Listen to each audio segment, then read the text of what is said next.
All right, Dream Theater fans, this is Peter Arulian.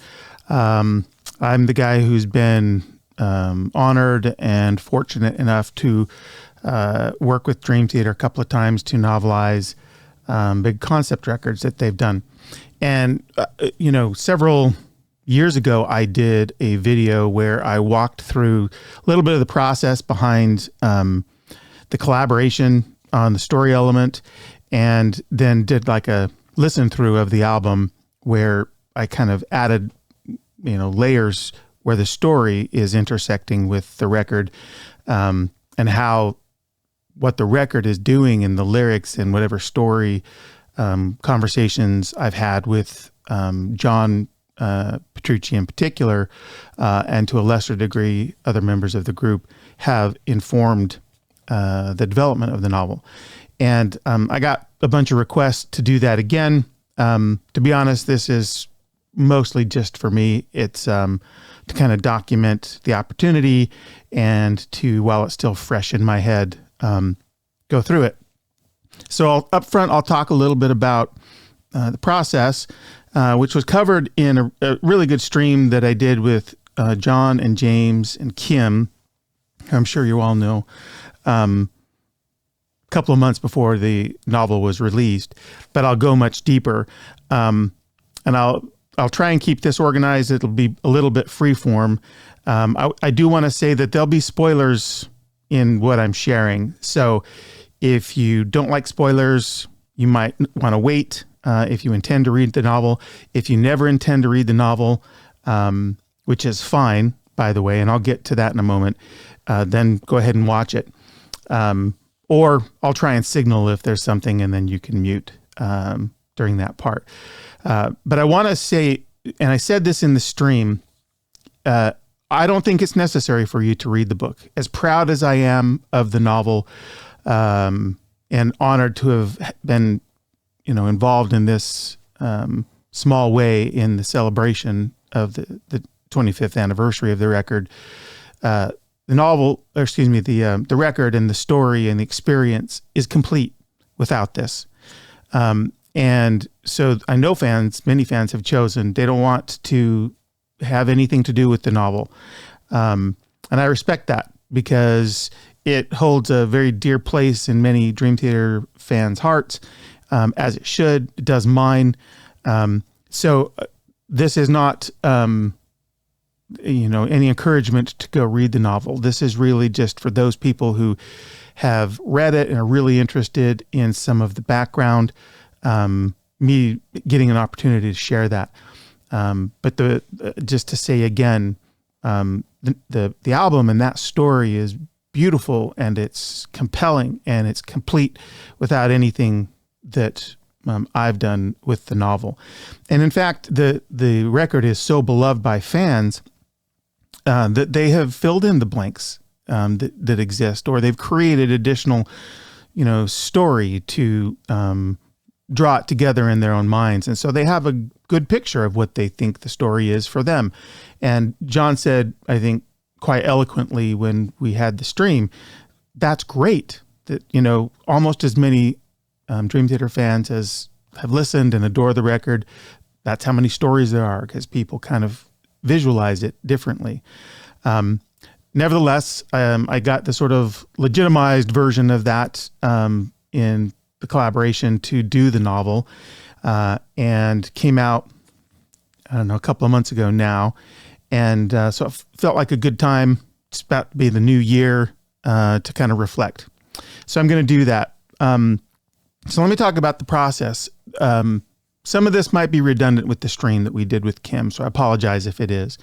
But maybe you missed the stream, and I'm sure I'll go deeper on several things. The idea had been something that John and I had been kind of bandying about for a long time. We had done the Astonishing, and I had received a few emails from fans saying, "Oh man, what we really want is the novelization of Scenes from a Memory." And I thought it was a cool idea. I shot a note to John, and he liked the idea, of course, too. But the timing just wasn't right. And I actually mentioned this in my foreword to the book, is, even though, from time to time we'd talked about it, it just never felt like the time was right. Obviously, with the advent of the 25th anniversary and Mike coming back into the band, it seemed like a lot of things converged to make the timing maybe correct. So we started that conversation up again. The guys were really busy. Mike had just come back into the group. They were about to go into the studio, and they spent several months in there recording. So that it was different than the Astonishing, from the sort of opportunity and time to connect with John to do some brainstorming. But he carved out time, and we did that. Those were Zoom calls. John and I have developed a pretty cool connection in when we're talking about story, a lot of, brainstorming that happens kind of on the fly, and one idea leads to the next, and we'll get chills as we kind of see how things might be able to connect inside the story. And I would take copious notes of everything that we would say. And I think I actually recorded those Zoom sessions so I could go back and I could rewatch them and make additional notes. And then as I would flesh those things out, I would share those. Say, I had this idea. I remember once we have a convenience store and gas chain out here called Jackson's. And I go there pretty frequently to get a monster size Coke Zero. And I was pulling in there, and I remembered from cartoons when I was a kid, Bugs Bunny cartoons, Bugsy. And I'm pretty sure that was a mob character. And it was a reference, I'm pretty sure, to Bugsy Siegel. It's a pretty famous mobster, came up in the 1920s. And one of the things that John and I had talked about is we wanted to really explore the 1920s, that period that is the sort of regression period, to really more fully realize the characters, so that when we get to the climax in the story that's on the record, it's fraught with all of the emotional weight that you want in a novel, so that readers care about the characters and they understand what's at stake in those moments, in life and death moments or transformational moments. And so to do that, we really needed to dig in a lot in the 1920s, and that's a cool time period to get to write in. There's not just the mob, there are speakeasies, there are Zeppelins in the sky. And so as we started just sort of cataloging all of the cool setting and environments that were available, and culture, prohibition, all of those things, it just became rife with storytelling opportunity. To be honest with you, though, that happened for me also in the year 1999, which is the present of the record when it was released, because that's now 25 years in the past. And as I started really kind of going back, things that I didn't really remember myself about that period, there was a lot of new technology in sound recording and sound playback, and all of those sorts of things. And so it was a lot of research for me, because there's this notion in storytelling called the authentic detail. You don't need a million of them, but having a few of those well placed really helps set the reader in the story and in the time. And so I spent an inordinate amount of time laying the groundwork, so that when I got to the actual writing of the book, I had those things in place, so that it felt hopefully like you're living the experience in these two really cool periods of time where there's a lot of change. So that was part of the process. And then there were some kind of fun moments. There's a character named Colin Murphy, who is detective in the book, and he turns out to be the old man that you hear referenced in the record, and he becomes a more important character. And after John and I had talked about him, John was out driving around, and he saw a sign that said Murphy's Metals. It must have been like a recycling place or scrapyard or something, but he took a picture and texted it to me. So like this kind of lived in our brains for during this creative period where we were ideating and coming up with the construct and architecture for what the novel would become. So I did that. I immersed myself. I think I had 5 separate dreams about Victoria because I was listening to the album multiple times a day. I was reading a lot of the stuff on the internet that had been written about this from journalists and fans about the record. Interviews that Mike had, in particular, a lot where he would throw tidbits that further fleshed out the world. So I wanted to gather as much sort of extant, apocrypha, if you will, about the world and the story, partly to see how it all gelled, partly to use it as source material, and to see how it would harmonize with how John and I were crafting the story architecture. And so I spent a lot of time doing that as well. And then I went into an outline phase because I knew that I had this window of time to really get the writing done, and I could be more efficient if I was really prepared there. So I used a spreadsheet. I had multiple columns in there for timelines. I had a column for the actual record. So at what points in the novel, in which chapters, actual story movement was happening that was relational to the specific songs in the record. I also had a whole column around sort of action and adventure. I wanted the book to be a whodunit. That was important to John, because at its heart there's kind of a mystery. Even though, of course, the fans, you guys know what's going to happen. Still, for the purposes of trying to be, true to storytelling, you approach it as though the mystery still exists. And as I said in the stream, my little hope is that there'll be people who read the book who aren't familiar with Dream Theater, who will think the story's kind of cool and might want to go check Dream Theater out. Maybe, some new fans will get introduced to the band. But the spreadsheet was pretty comprehensive, and it got really, really big, but it turned out to be just really useful to me as I got into the writing, because I didn't have to do a lot of moving back and forth, because it kind of charted it out, all of the foreshadowing. I had a whole column for foreshadowing and what would kind of call back later in the story. So that's a little bit about the upfront work. One of the other things that's kind of important, I think, to say is John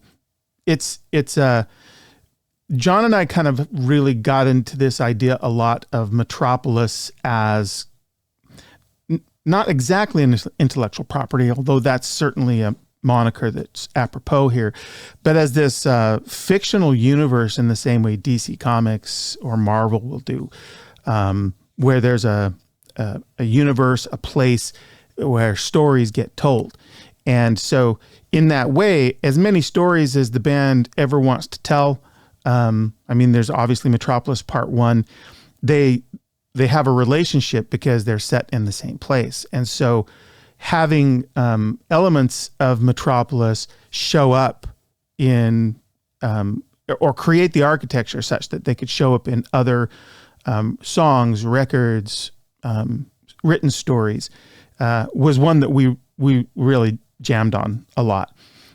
So there's hooks that aren't necessarily evident that I've placed, so that should the band ever choose to explore written story around Metropolis Part 1, or do further storytelling in Metropolis, there's things that they could draw on that then would create these harmonies between all of the stories. Not continuous characters, so not like this character now and the same character 20 years later, but rather like discrete stories, but that for the reader or the fan who consumes all of this story would see these little echoes. And a lot of writers do this, of course, but it becomes kind of, they're cool aha moments, I call them, for the fans, because you it's like you're the inside person. You understand things and see them because you're become familiar with the world. And in that way, Astonishing is sort of the furtherance of that at the other end. It's after Metropolis has kind of fallen, and there's this dystopian future in the far future. And so one of the things you will see if you're familiar with the Astonishing record and novel is you will see some more specific, little hooks that become more evident to you because you know them both. They're not dependent on one another for you to understand or enjoy, but there's this notion of transmedia storytelling that I did a lot of work on when I was doing entertainment stuff at Xbox. And we built a lot of this as a platform idea where we would think about, like, what can we tell with this medium and with this medium and with this medium? And for us, that was the game, but then also books, graphic novels, in some cases, soundtracks, where they aren't just simply retellings of the same thing, but they're unique. So that a fan who partakes of more than one, it accrues to a larger story experience, this sort of richness. And, we didn't invent that. And of course, like I said, Marvel and DC and other IP have been doing that for a long time. But it's fun for the fans. And so we just had the notion that let's lay the groundwork for that. If you never do anything more with it, that's fine, but at least it's there. And certainly it creates some really interesting ties to the Astonishing. And I'll try and reference some of those when we go into the album. But for the astute reader, you'll kind of be able to see how there's hooks that go backwards too in time, in the timeline of Metropolis, the place. So I think that's kind of everything up front. Again, I just want to say how honored I was to do the novel. It's not required to participate in the reading or the experience of the novel at all. And in fact, I would say to some fans, if it holds that hallowed a place in your heart, it might be better for you not to read the novel, because the novel is going to take a particular tack with the story, and it might be at odds with how you experienced it. So it's really just an additional thing that I think was really fun to do. I put my heart into it. I took it very seriously. I know how important the record is to the fans, the same way as it is to me, because as much as I've become friends with the guys, I'm a fan. I was a fan first. So it was important to me to treat it the same way I treat all the books that I write. So with that, I'm going to dive in. I'm sure I'm going to find other things to harken back to about process, et cetera, as I get into it. But I want to start the playback of the record, and then I'll use that to sort of interweave the storytelling. One last thing I'll say before I go forward. One of the decisions that we kind of made up front too was I know that a lot of fans had the notion that there were the three characters were all kind of reincarnated. It kind of makes sense. It's easy math. But I asked John, I said, that's one of the things I've read in forums, et cetera. And he's like, oh, maybe it's too much reincarnation or next lives. So that was the reason why Colin, as the old man, wasn't the reincarnation of Julian. And there's logic in the record that sort of explains why he's carved out from the current timeline, which has to do with the interrelationship in further lives has to do with a blood tie, usually murder, something mortal. And so then it makes sense that Victoria and Edward, as Nick, and Andrew, as I call him, are coming to each other's lives in 1999. Here's a spoiler, but nobody has yet emailed me, or that I've seen, maybe someone has, but the name Edward Baines, if you look at the name Andrew Beatties, it's an anagram for that name. So I did a bunch of those little kinds of things. I won't tell them all, but for the crazy fan about the lore and the Easter eggs. That's one of them. All right, let's start with scene one, regression.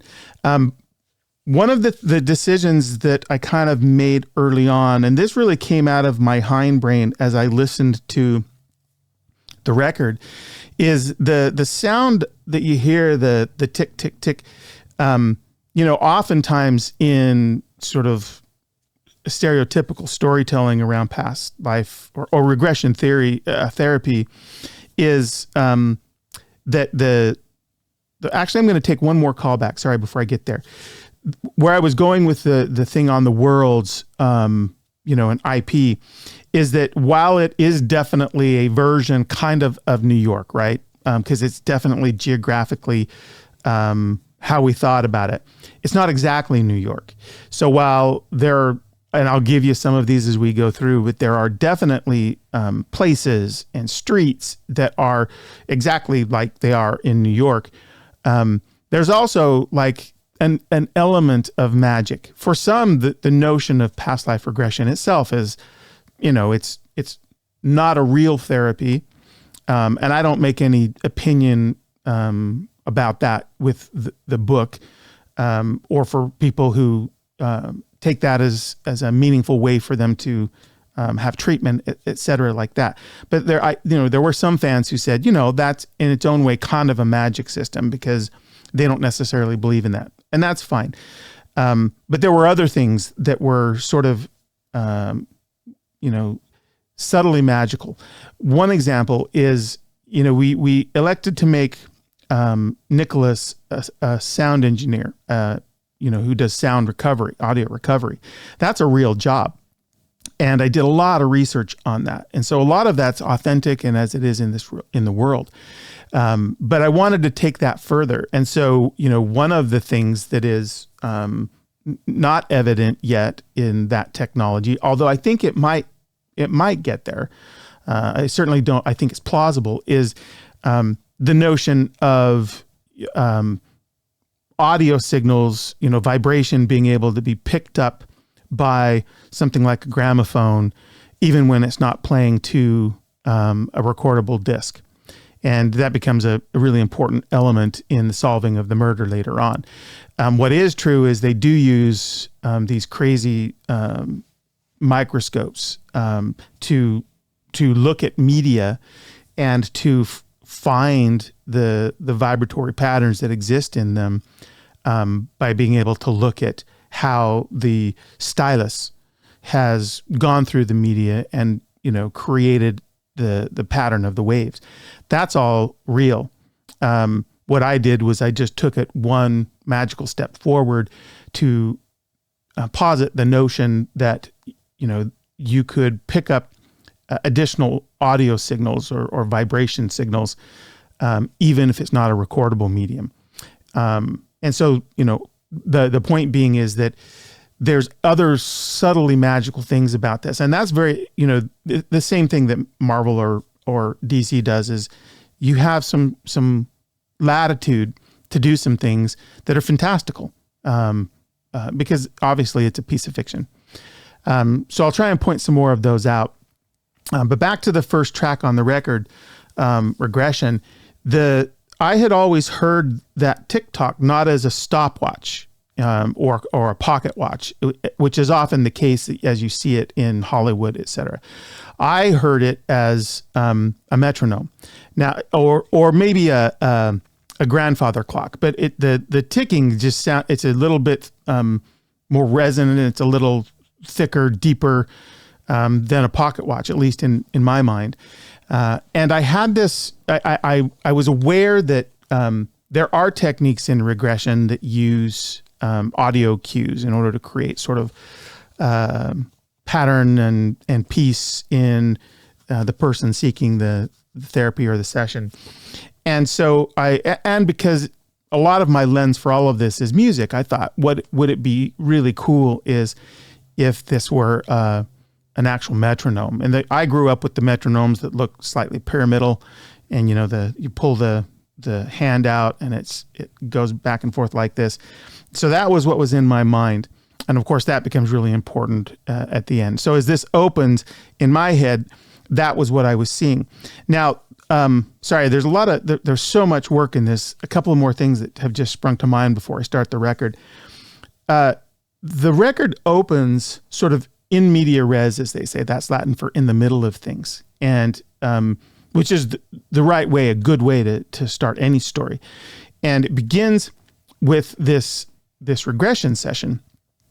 But it occurred to me that the opportunity I had, and almost necessity for the purpose of a novel, because in a record or even in a staged show, you just don't have the time that you have with a novel to do the deeper interior work for the characters, their motivations, their wounds, their all of their backstory.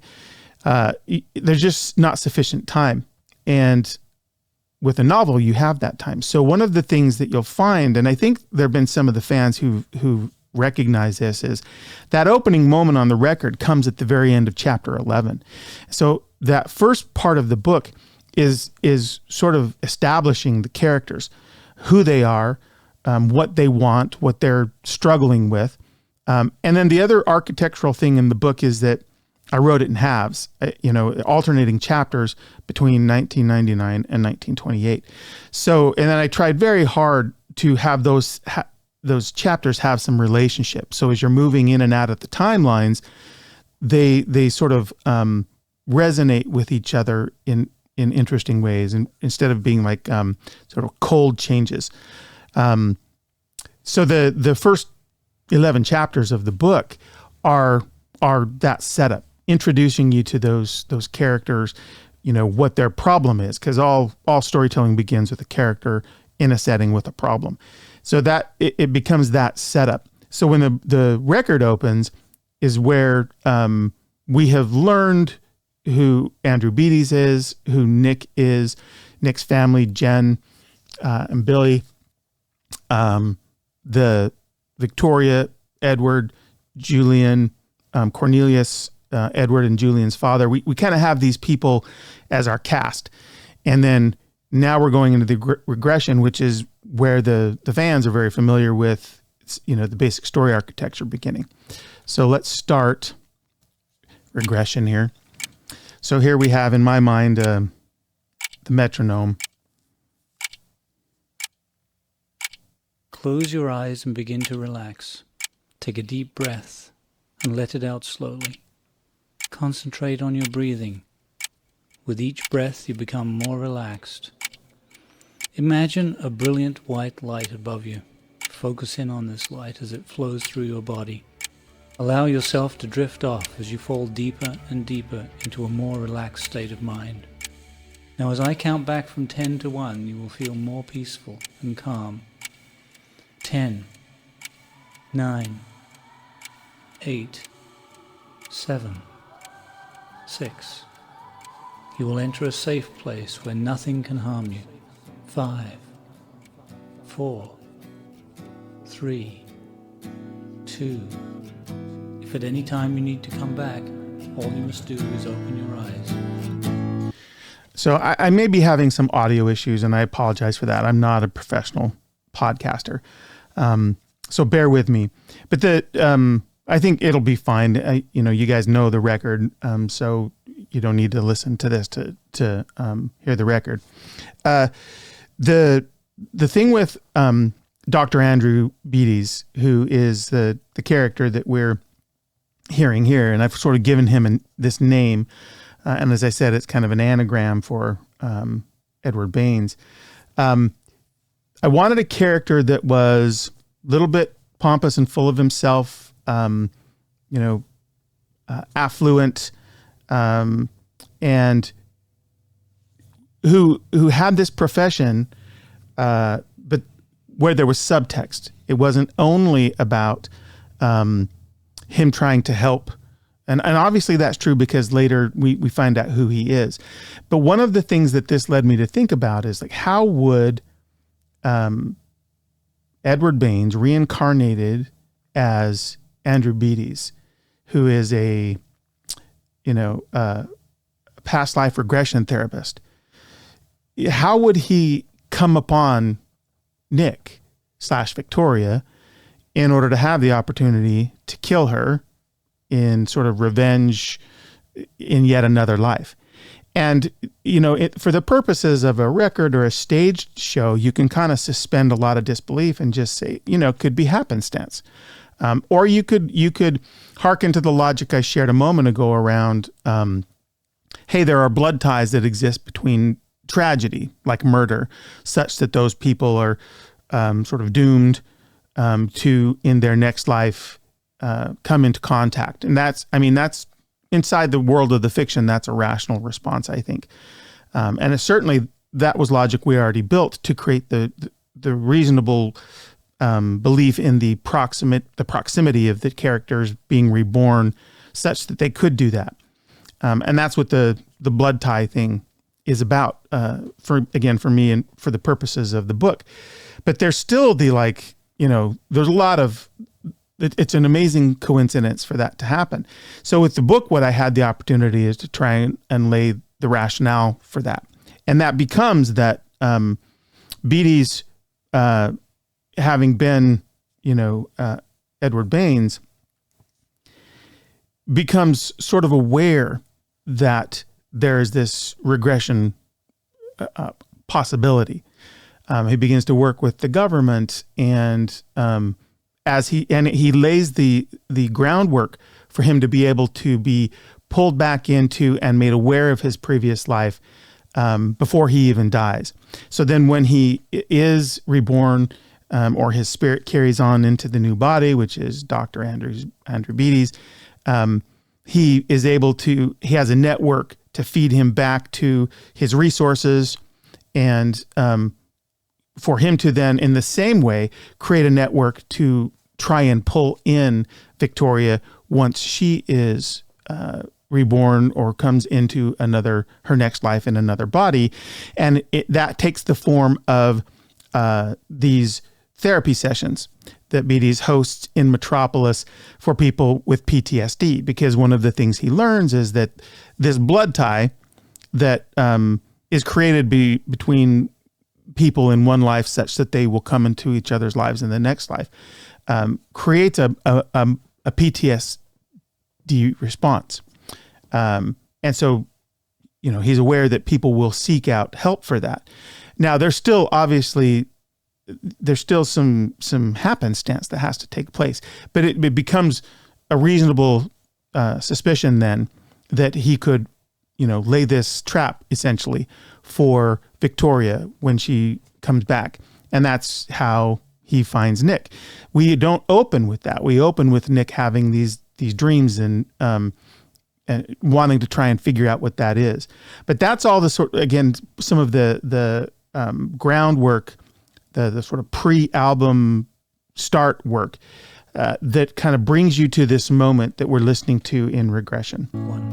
Safe in the light that surrounds me, free of the fear and the pain, my subconscious mind starts spinning through time to rejoin the past once again. Nothing seems real, I'm starting to feel lost in the haze of a dream. And as I draw near, the scene becomes clear, like watching my life on a screen. Hello, Victoria, so glad to see you, my friend. So the one of the things that is definitely true with the lyrics is they as they cast the story, there's a lot of available knowledge, in early tracks that remain more hidden in the novel in order to keep the tension. But as I said before, it was the same thing with the Astonishing, even though the Astonishing has far more tracks than Scenes from a Memory does, you kind of have to communicate a bunch of stuff early in order to, present it all. And specifically the point I'm making is here in this first track, he says, "Hello, Victoria." So, the supposition is that Nick recognizes this person in his first regression. For the purposes of the novel, that's something that Nick doesn't really understand until later. It may be that he's had the dreams before, so he's familiar with the person, but he really hasn't delved into it. The dreams have all been kind of more muted, more enigmatic. A lot of them from the street. You'll notice that one of the things I did with the book is there are several the actual regression sessions. I think there's like 6, maybe 7 of them. And each one sort of provides additional clarity. He sees things better. He understands things. He recognizes things. He goes deeper into the house. And so it kind of creates this incremental tension from standing outside the house and looking at the house and hearing screams all the way to the end where he finally, in his last regression, goes in and experiences his own death. That was very deliberate. But because of that, at the outset, he doesn't even know he's in Victoria's body. He's it's a dream, and there's something unsettling about it. He doesn't know that it's him in a previous life. There's the speed with which you kind of come to that realization in the record is necessarily accelerated because, it's 77 minutes of music or something like that. And, played on stage, might be a 90-minute concert or something. Or 2 hours. But the point is that with the novel, that one of the cool opportunities was to kind of hold that information and create the tension in the character of trying to find out who that is.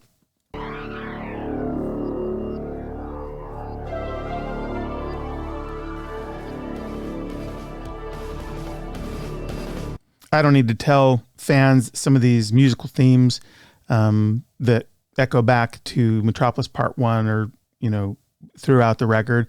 But this is the musical corollary to the story architecture work that I discussed before, where we're kind of setting out elements that can be evident in other stories that the band may want to do, and certainly to a degree in The Astonishing.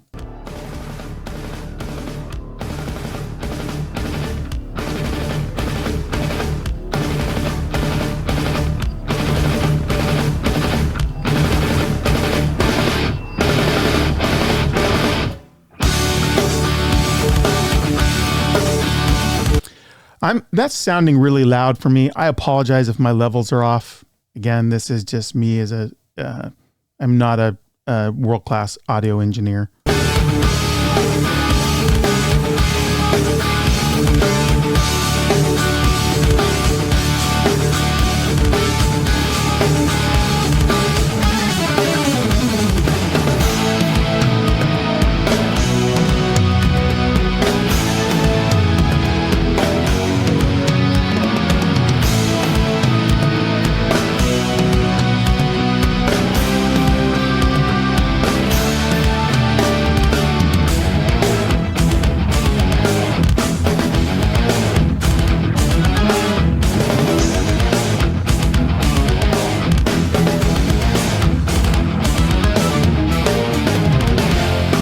Now, one of the questions that came up in the stream is, hey, how does the overture relate to the story?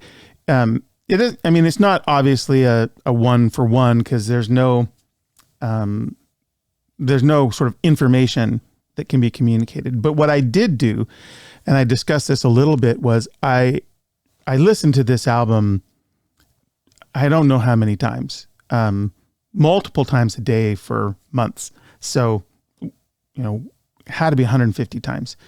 And there's the feeling inside the music, and sometimes I would have writing sessions where I would have the music on, but whether the music is big and bombastic and frenetic, I could play those when there was action sequences in the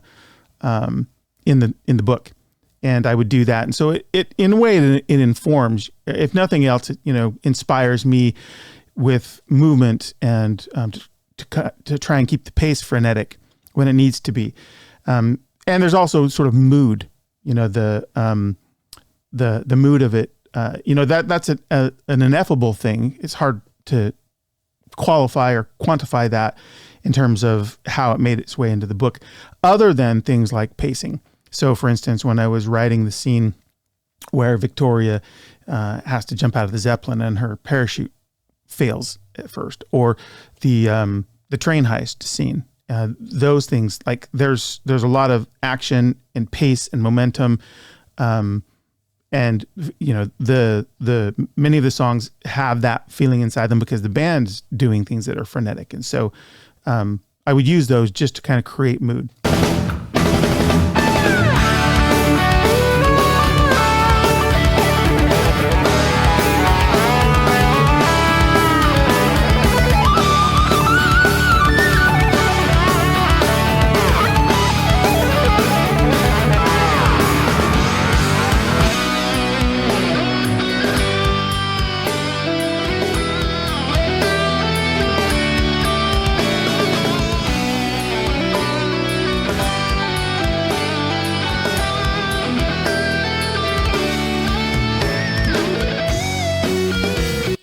Okay, so there, we got to hear, that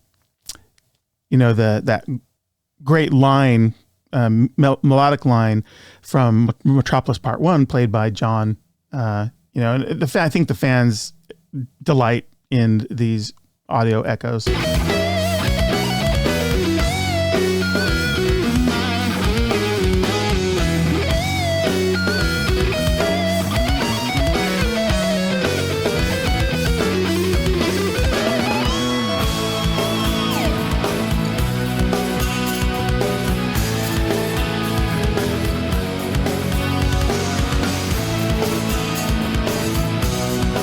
The other thing I'll say is, the folks I think probably know the idea of an overture is to establish the musical themes. The John and Jordan, who did a lot of the songwriting, in fact, pretty much all the songwriting on Astonishing, did this in spades, for that record. But it's present here because in addition to the hearkening back to Metropolis 1 and the lines and motifs that you hear there, they're also foreshadowing what you're going to hear in the balance of this record. So it's done Dream Theater's way, but it's such smart concept work. And a lot of groups don't do that when they do concept albums. In fact, my argument with a lot of concept albums is I think a lot of times the music is written and then the story is layered in on top, and the relationship between the music and the story it's not as well conceived. I think Dream Theater does a better job of that than even other bands that I love that I won't name. And I still love those concept records because I love the idea of narrative and music intersecting.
So I'm gonna, I'm over here watching my playlist of the record. One of the other things that I think is super elegant in how the guys crafted this is these transitions. So the reason I had created the playlist is because when I was playing it in my media player, the songs are broken up, and so starting and stopping, it's almost abrupt. It's not the way I think the band would prefer that you experience the record, because they did these transitions such that they blend, they dovetail so well. So it's like the story is really sort of continuous, and it creates the spell. There's no sort of disruption of that in the playback experience of the album.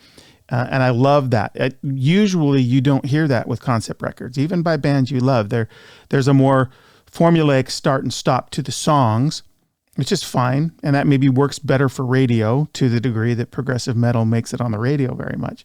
But this is a level of immersion that I think is a really creative and even slightly bold choice, because it's in service of the record and the experience and the story, not in service of a radio hit or what's comfortable for, our sort of off the shelf bite-sized snacking, as we do with, the streaming, like the DSPs like Spotify, where it's a track, and that it's really meant to be that album experience, which I know the guys in the band love, grew up with. I did too, which is not really part and parcel of how the music industry works now. So this is just me saying kudos to the guys for the creative choice here. Subconscious string sensation, unconscious relaxation.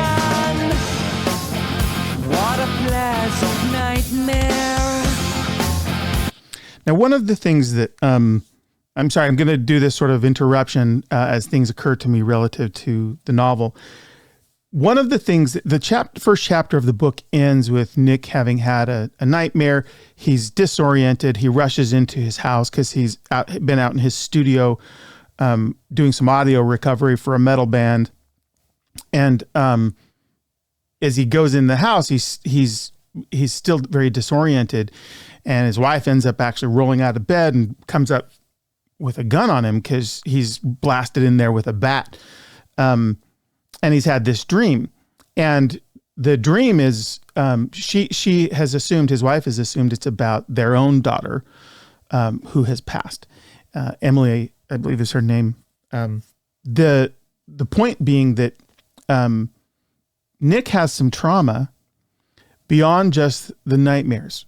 There's a line later in the record, I think it's in Through Her Eyes, where it says, I've been given so much more in life. I've got a son. I've got a wife. There's no deeper exploration of that in the record. It just signals that, this person in the present day, that the character Nicholas has a life. He has stuff going on. And that it's beautiful. Maybe he's more blessed than Victoria was, who had such a tragic and fatal ending. But I used that to go much deeper and to actually flesh those characters out. And his son in particular plays a very important role in the book. And so the nightmares are triggering something in addition to just his past life as Victoria. They're triggering and making, sort of exacerbating his trauma and his grief for his daughter who died. And one of the analogs that's going on here is that he spends a lot of his time trying to recover the last voice message that his daughter left him on a phone. And that's actually what led him to the technology that helps him solve the murder, as it happens, of Victoria. But that he's been dealing with this because he thinks maybe his last conversation with his daughter wasn't good. And so he understands. He's a person who's grief-stricken. Before he even knows who Victoria is in his own life, he's had this experience. He has this wound. And so what it does is it creates the opportunity that when he really understands who Victoria is, there's a much deeper empathy for her loss than if he hadn't gone through that. And he's also a guy seeking for some healing. I mean, in one respect, his awareness that he is Victoria is a triumph to her death, because he's aware now that her death wasn't the end. But in another respect, this understanding that he arrives at of the spirit carrying on gives him relief from his grief for his own daughter's death. And so Victoria, which is him, but Victoria in a way has this sort of beautiful gift that is given to Nicholas to heal from the thing that's been plaguing him before he even knows who Victoria is. And so I mention it because this one line, this one lyric blossomed into so much really important information for the novel. And we're only just at the start of the story because he's talking about this nightmare. But this is the sort of story opportunity that exists with the novel that I was able to explore. And I can't wait to get there again. Every time I close my eyes, there's another vivid surprise, another whole life waiting, chapters unfinished fading. So I'm trying to adjust the volume just a little bit for you guys so it's not blaring. I hope it's working out okay.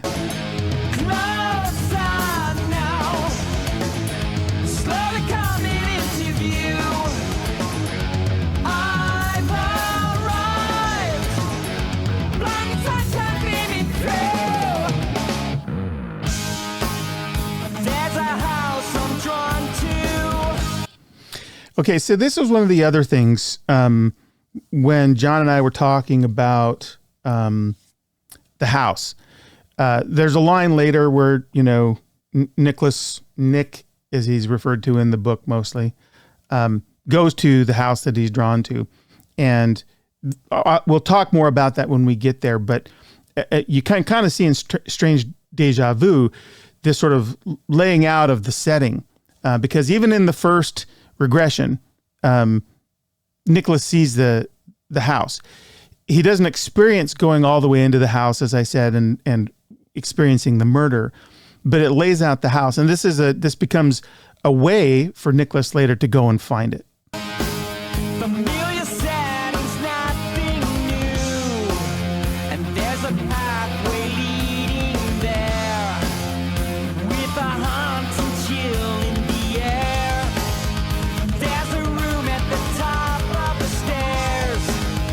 Every night I've drawn up there, and there's a girl in the mirror. Her face is getting clearer. Young child, won't you tell me why I'm here? In her eyes, I said the story never told. Behind the disguise, there's something tearing at her soul. Tonight I've been searching for it. Sorry, I get so caught up listening. One of the things I wanted to mention is, so as we explored who the old man was, which becomes Colin Murphy, a retired detective, one of the things, to create this really cool resonance where the stories could interconnect, is that Colin's story is that he grew up on the same street where the house is that Victoria was killed in, that Edward owned. And the night of the murder, he and his buddies were out on the street playing Capture the Flag. Me and my friends did that. So I, was drawing from personal experience there. But they're out in the dark, hiding in the bushes and behind fences and trees and all sorts of things. And Colin is there near to where the old house is. And so it's why he hears the screams. And so he sees someone dash out of the house, get in a car and drive away. What you later learn is that he then proceeds to go into the house. He goes up to the room and he sees Victoria and Julian lying dead. So what this creates in him is this insatiable need to solve this murder. He's just a kid. He's maybe 10 at the time, but it sort of captures his imagination and his sense of a need for justice for these people, because he doesn't know who it is that came dashing out of the house. So as he grows up, he kind of thinks about this and he wonders about it. So much so that he eventually becomes a detective, kind of in service of the notion of solving those murders and finding some justice. It becomes complicated though, because by the time he's at that stage in life, those murders are 20 years old or thereabouts. Maybe 10 years old when he first gets into the police force. But the point is that it's almost like a cold case, even at that point. And by the time the war's over in, mid to late 40s, people just don't have an appetite to try and go back and figure this out. I mean, they certainly didn't have the same kind of forensics we have now. So it was a really challenging thing for him, but it was, I describe it as a bone that he gnaws on all his life. So that when Nick arrives in 1999 and Colin, Murphy, Detective Murphy's an old man, long since retired, he's still looking over old news clippings and he goes to the library to look at microfiche and he's doing all of these things, kind of gnawing at it, probing at it, but kind of unsuccessfully. There's pieces missing. Obviously, this becomes what Nick can provide, because Nick is able to actually see these things. And so their relationship blooms as Nick gets brought up to speed by Murphy, Detective Murphy, about what he knows and, what he's trying to do or been trying to do all his life. So much so that then Nick is able to kind of start thinking about using the regression sessions as moments of finding new evidence. So that's all kind of getting laid out here, the macro scope here in the very first regression track. Not regression track, but in the deja vu, where he's having the experience of being there.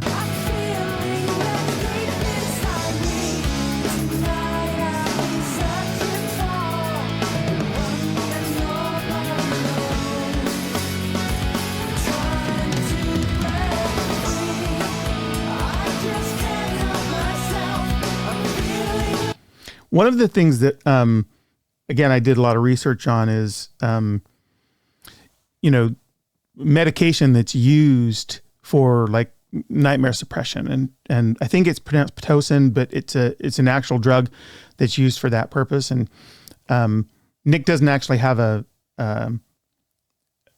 prescription for it. So he's like kind of getting it illegally from a friend. Interestingly, that scene where he goes into the city to that club, it's an actual club. I can't, off the top of my head, I can't remember the name of the club. But Dream Theater's played there. It's one of the first places, well, not the first places, but it was a place I believe they played. But one of the things I did, and I'll find the name and at the very least try and put it in the comments if I can't recall it. But it's in Manhattan. And I found the schematics. I mean, not just like shots of the from shows there, but I actually found the schematics for the layout of the building. And so when Nick goes there to try and get some more pills to suppress the nightmares, I was actually using the schematics so that I knew where he was walking and where the rooms were, where the office was, where his friend would be. Obviously, none of that really matters for the purposes of you enjoying the story. And it's an authentic detail that's almost throwaway, because I don't use the real name of the club because it's Metropolis. And, we fabricated names for places, even though there's a lot of things that are real, like some of the bands that are referenced. But for me, it created the opportunity to create real authenticity. And so that was part of the work I did in preparation for writing the novel.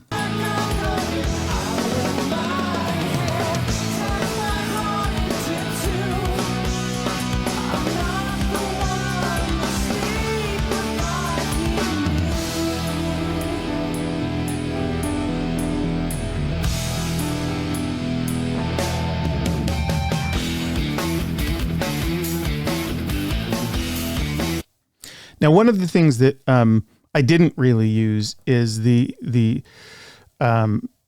monikers of the Miracle and the Sleeper, and it's not that I that wasn't like purposeful that I didn't. It's that they didn't really they didn't have a real logic inside the story universe of the novel, and I figured that the fans already know those appellations anyway, but they weren't like nicknames or terms of endearment that were used inside the novel.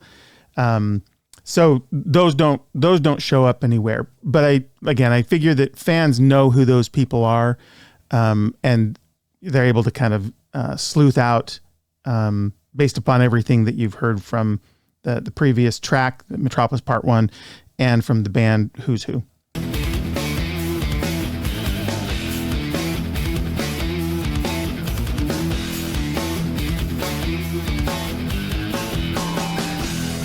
Back on my feet again, I up into the real world.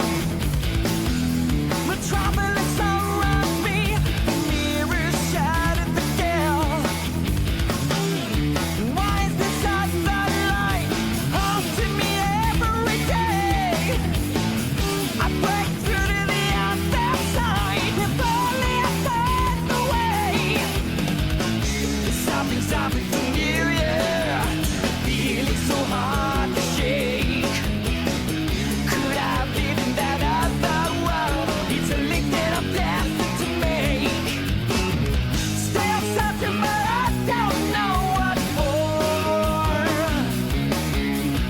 So that's a line that's informative to how I thought about the progression of information and the progression of the nightmare to a place where Nick basically re-experiences his death, is that he knows something, but he doesn't know exactly what. And that tension actually was, it's explicitly stated there, and I really tried to put that on steroids in the book. The missing key to unlock my mind's door.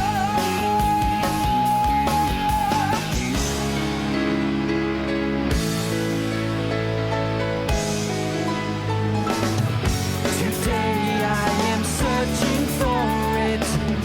I'm feeling that won't go away. Today I am searching for the one that I only know. Trying to break free. I just can't help myself. I'm feeling like I'm going out. That's an informative lyric too, that Nicholas can't help himself. One of the tension points in the novel becomes between him and his wife, Jen, because she sees him suffering. From the outside, she thinks that it has everything to do with the daughter that they lost.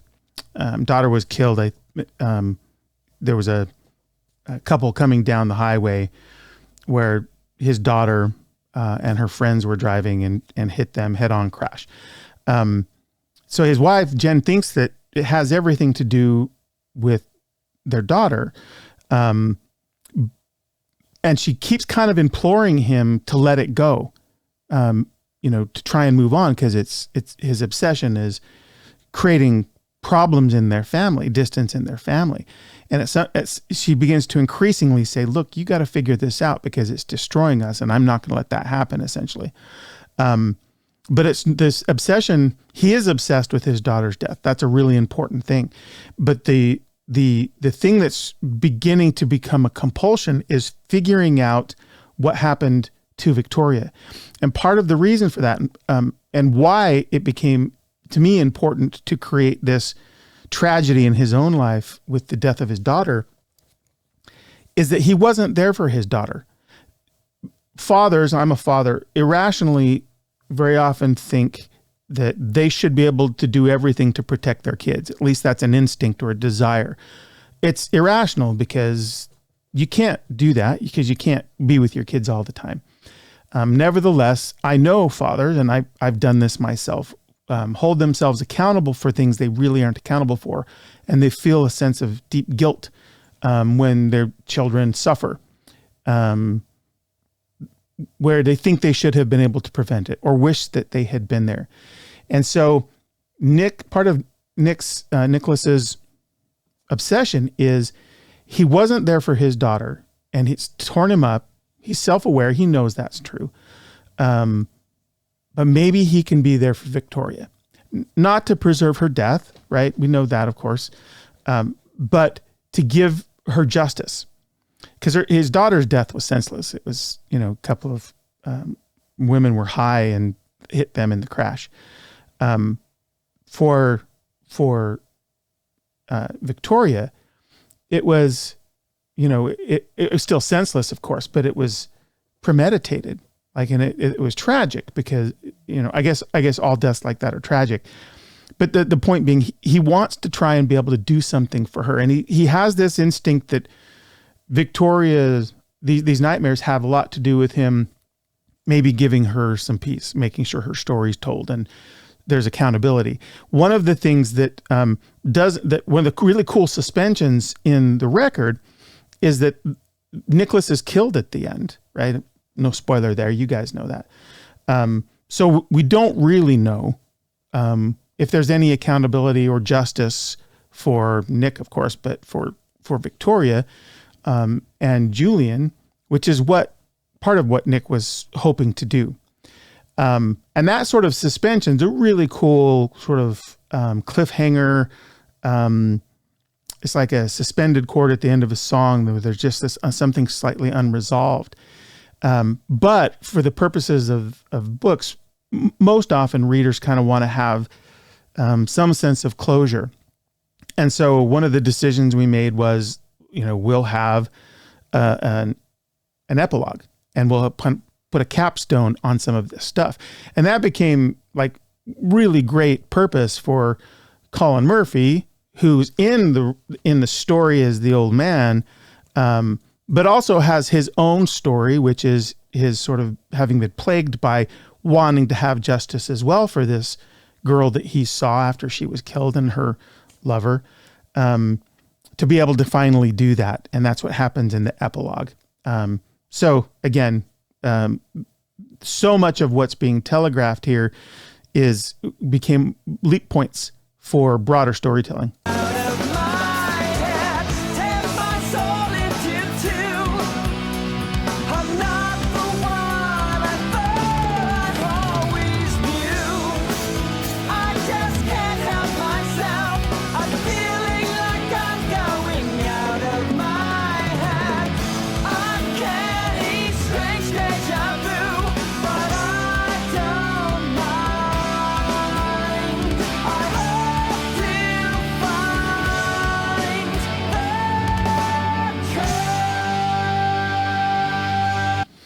I haven't done a lot of commentary on the musicianship. So I'm going to pause here. This is the first record with Jordan, who's, I call him a generational talent. And, the band really like taking the reins, deciding that they were going to be autonomous in how they were going to deliver creative work for their fans and interest of their own creative satisfaction. And so this record is such a gavel or trumpet, just declaring that. And so creatively, in terms of the story element, it's amazing. But the musicianship, many fans regard it as their favorite record, even still, of all the Dream Theater records. But all the guys are firing on all pistons here. I think they always kind of are. They hold themselves accountable to that level of their craft. But the reason I paused there is because I was listening to James sing those notes. And as you guys know, James has this sort of clarion tone. Lot of great singers. I'm a huge, you can see behind me some of my favorites, Steve Perry and others. And I'm a guy that listens really broadly. So I'll listen to stuff that many people will find cheesy. And then on the other end, I'm listening to Dream Theater, who is sort of at the height of musicianship. But it's not just about the musicianship. I had this conversation, in fact, with John too, there's, in this area, you can go on YouTube and you can see a million guys who can just shred, like just crazy, crazy skills.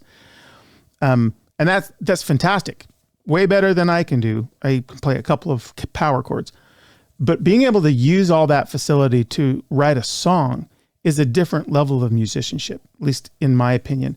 That's where Dream Theater separates themselves. It's not just the fantastic individual skill and craftsmanship.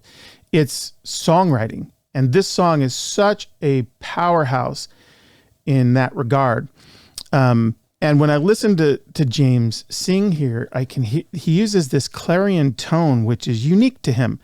Of all the other great singers, like he has this tone that is uniquely his, and it's so bright, and it just kind of comes through with such power and authority. It's one of the reasons I fell in love with his voice. It's not just the range, it's the tone. And of course, we all know he's got that ability to be really lush, but when he wants to really just, declare something with that voice, he does. And here he literally says, "Find the truth," I think is the lyric. And he sings it with that tone. It captures my attention.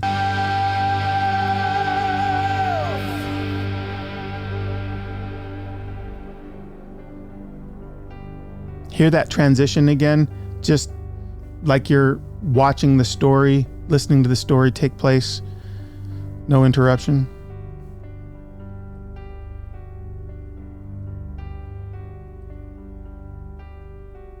All your eyes have ever seen, all you've ever heard is etched upon my memory. So one of the things, there's a lyric here about through my words that I very specifically use. There's a moment in the novel where Nick, with all of these things in his brain, and he's manic about trying to get to the root of what's going on, what happened to Victoria, he goes into regression and he sees something written on one of those roll top desks in the room where she's killed. He doesn't yet know that she's been murdered there. Or at least he hasn't seen that in his regression, but in I think it's his first trip where he actually goes into the room. It might be the second trip, but he sees something written on a piece of stationery, and it's I won't repeat it here, and I don't think I could remember the exact words, but it's written out, and it's basically Victoria's mantra of why she pursues the art that she does. She's a painter in the book, and also a sculptor. And so she's got this sort of bohemian life, these aptitudes. And in fact, in the novel, she was making money initially while she's living with Julian, going to tea rooms, it's a real thing, was in particularly the bohemian section of New York in the 1920s. But she has this aspiration to be a meaningful artist. And so she's very earnest in that regard. And so she writes this thing out about what her art means to her and her hopes, and what she intends to inspire. And Nick had written the exact same words when he was in sort of a audio engineering school. On one of his notebooks, he had written the precise same words. And so this whole idea of through my words is something that is 100% right there in the novel, because he races to this storage unit where his wife is following him, and he's tearing through all the stuff because he knows those words.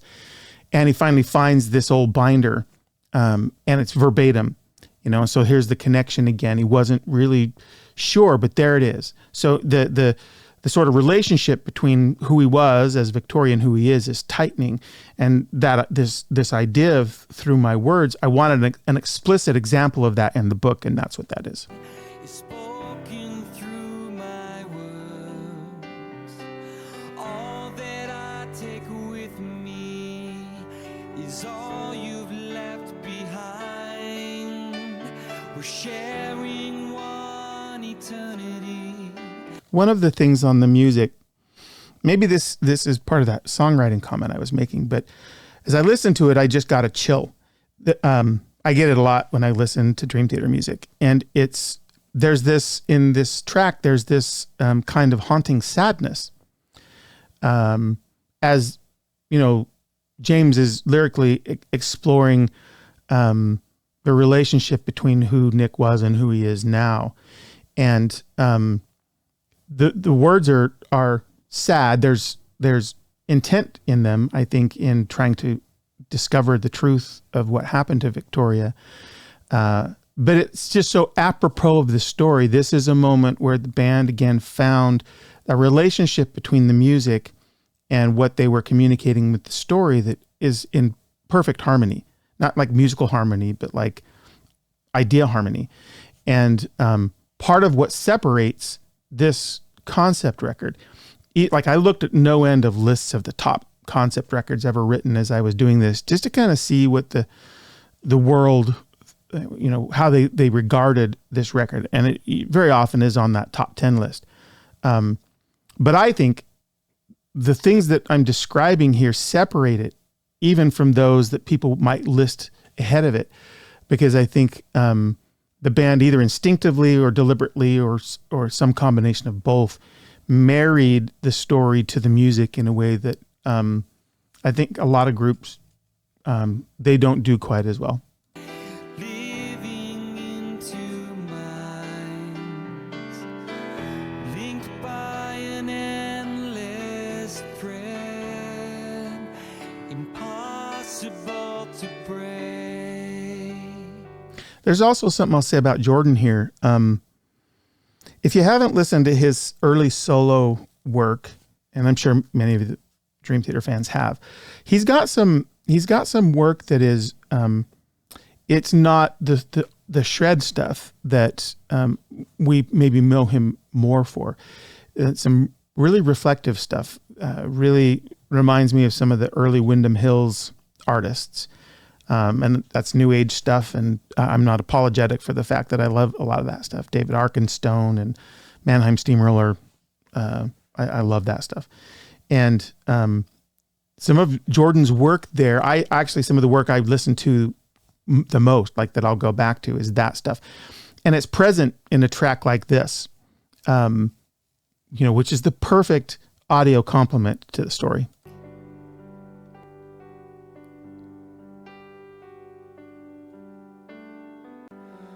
Alone at night, I feel so strange.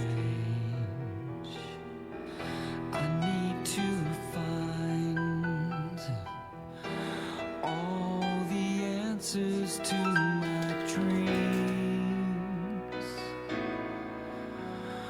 When I sleep at night, I hear the cries. What does this mean?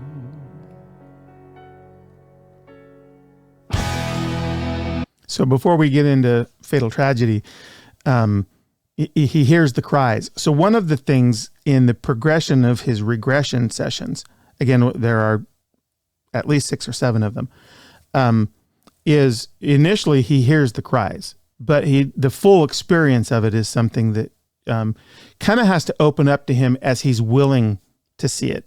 Because at one point he becomes aware that, or at least has the feeling that Dr. Beatty's doesn't have his best interest at heart. And of course he doesn't. He's trying to get Nick to acknowledge that he was Victoria so that when he kills him and, Nick can have the realization that he's being killed again by Edward, so that the revenge is sweeter. And of course there's a lot more that has to tie this in with some of Beatty's, business relationships. And I don't have to get into all of that maybe for this video. But the import of what's about to happen with Fatal Tragedy, dovetailing off of this idea of that he doesn't know what it all means yet. But he has the instinct of what's going to happen, but it's revealing it to him slowly.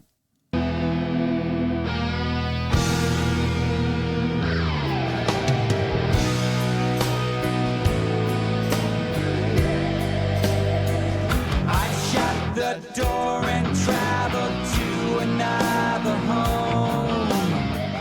I met an older man, he seemed to be alone. I felt that I could trust him, he talked to me that night. Lad, did you know a girl was murdered here? This fatal I got a comment on John's riffs there. He finds a way to have really cool, chunky riffs also sound so musical. And they usually have this cool movement to them as well as rhythm. It was one of the first things I noticed about John's playing. I thought I'd just pause there to acknowledge that. tragedy was talked about for years.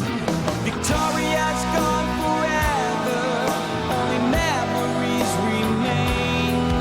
She passed away, she was so young.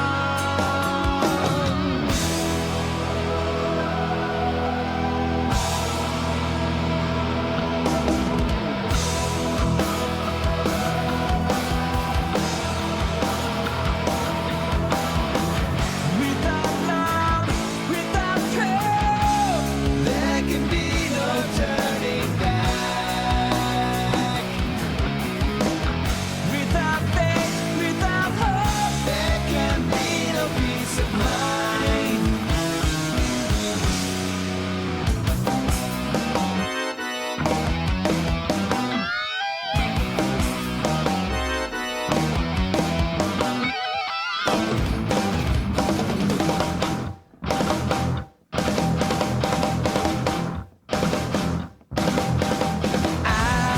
As the night went on, I started to find my way. I learned about a tragedy, a mystery still today. I tried to get more answers, but instead turned around. So this is right there. I tried to get more answers, but he said, you're on your own. This is a departure with the novel. So the old man kind of remains somewhat enigmatic in the record. Don't really know who he is. He's kind of there to just kind of point Nick in the direction of the house and, hey, there's something here. Maybe this will be of use to you. And in that way, like, I can understand how some fans would think, oh, well, that's Julian. Julian's come back in the guise of this old man, and he wants some accountability. He wants some justice for Victoria. So somehow he's aware that Nick is pursuing information to do this, to sort of quiet the spirit, or at least the memory of her, and point her in the right direction. That's a very rational way to regard it.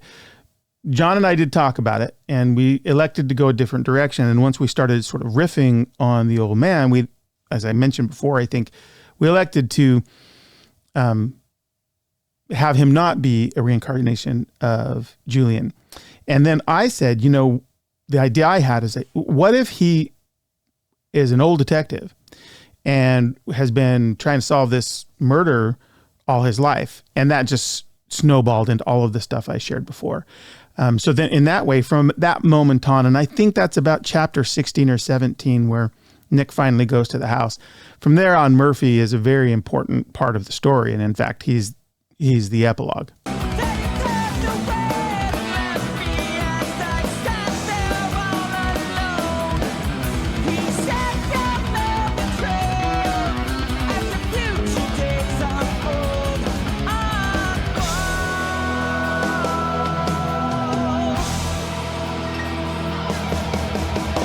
And what happens is that Murphy and Nick become kind of crime-solving partners. And Murphy has all these old clippings. He has his old notebooks. He knows people at the police department. He knows where the old evidence lockup is.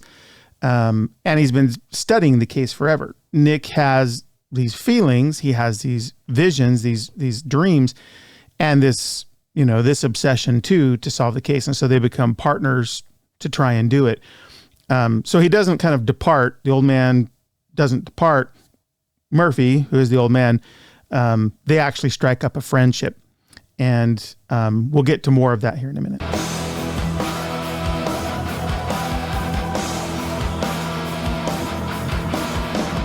Without love, without truth, there can be no turning back. Without faith, without hope, there can be no peace of mind.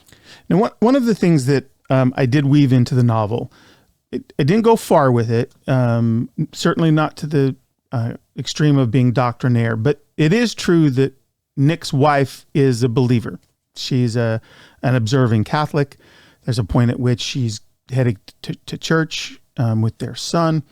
And so she has this, she's made peace with the death of their daughter. And she's the one kind of calls for prayer over the food when Dr. Andrew Beatties kind of shows up uninvited to dinner.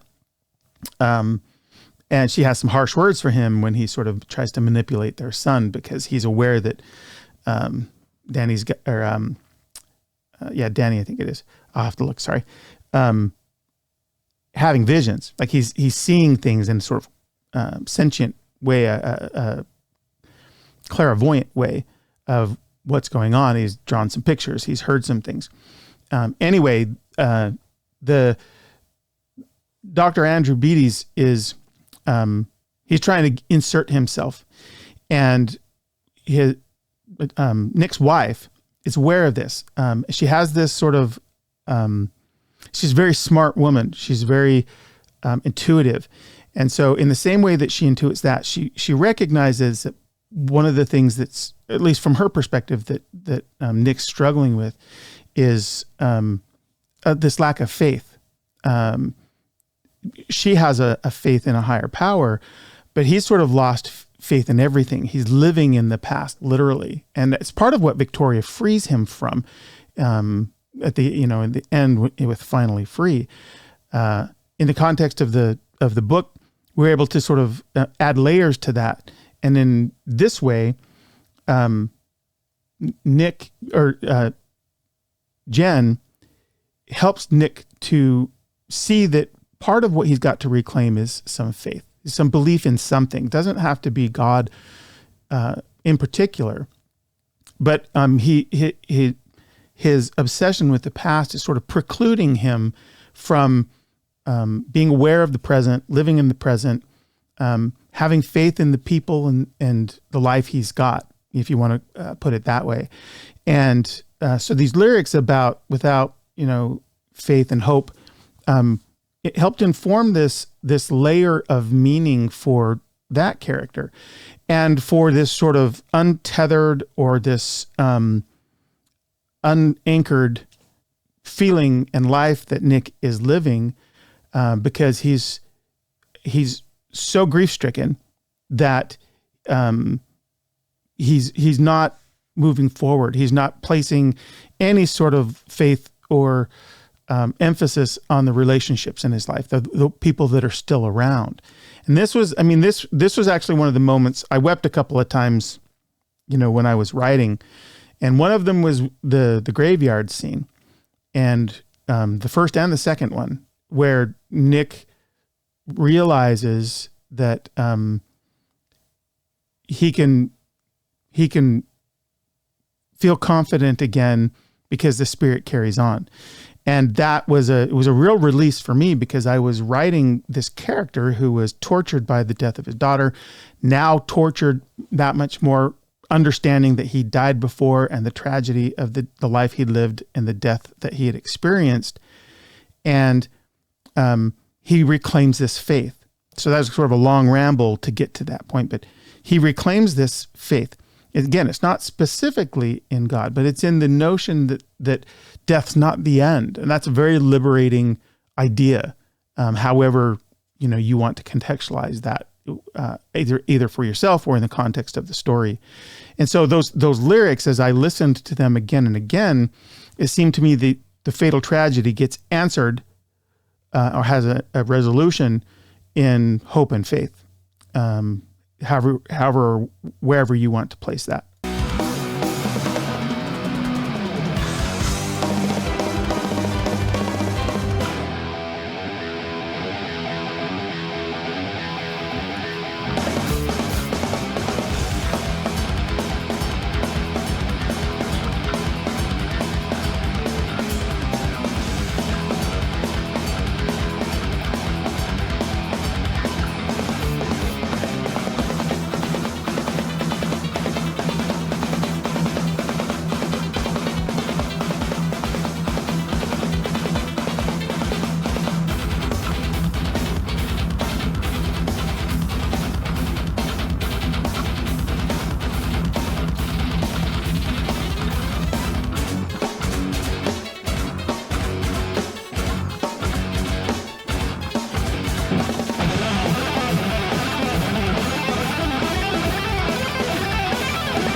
Sorry, I'm going to interrupt real quick. I've been trying to look up as I've been going through that club. It was Irving Plaza in Manhattan. I don't remember if Dream Theater's actually played there, but it is the club that I based the club in the book, where Nick goes to find his friend and try and score some more Tosin sort of nightmare repression pills.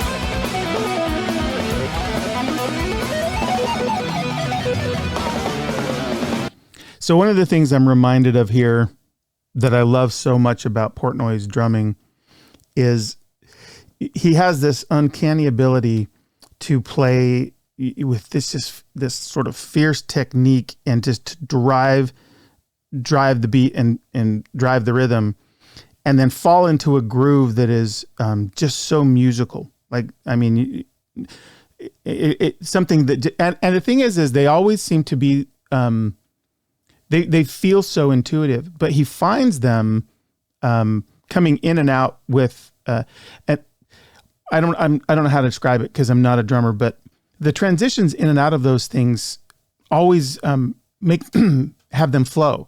They move in and out of one another with an ease. And I hear a lot of really, really great drummers who can play crazy polyrhythms, have lots of technique, but the transitions and finding those parts is not always as seamless. And this goes to the comment again before of the songwriting.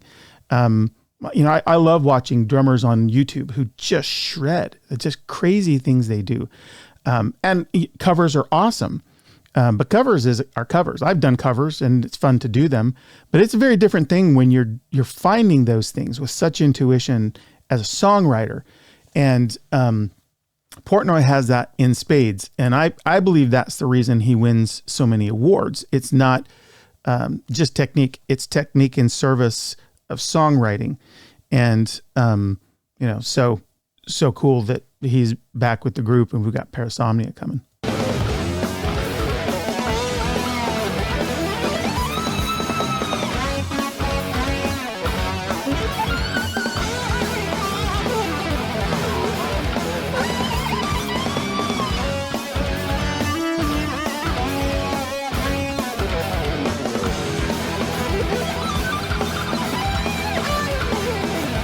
The other thing I'll mention here lyrically, this is the one tune that John Myung wrote lyrics on, if memory serves correctly. And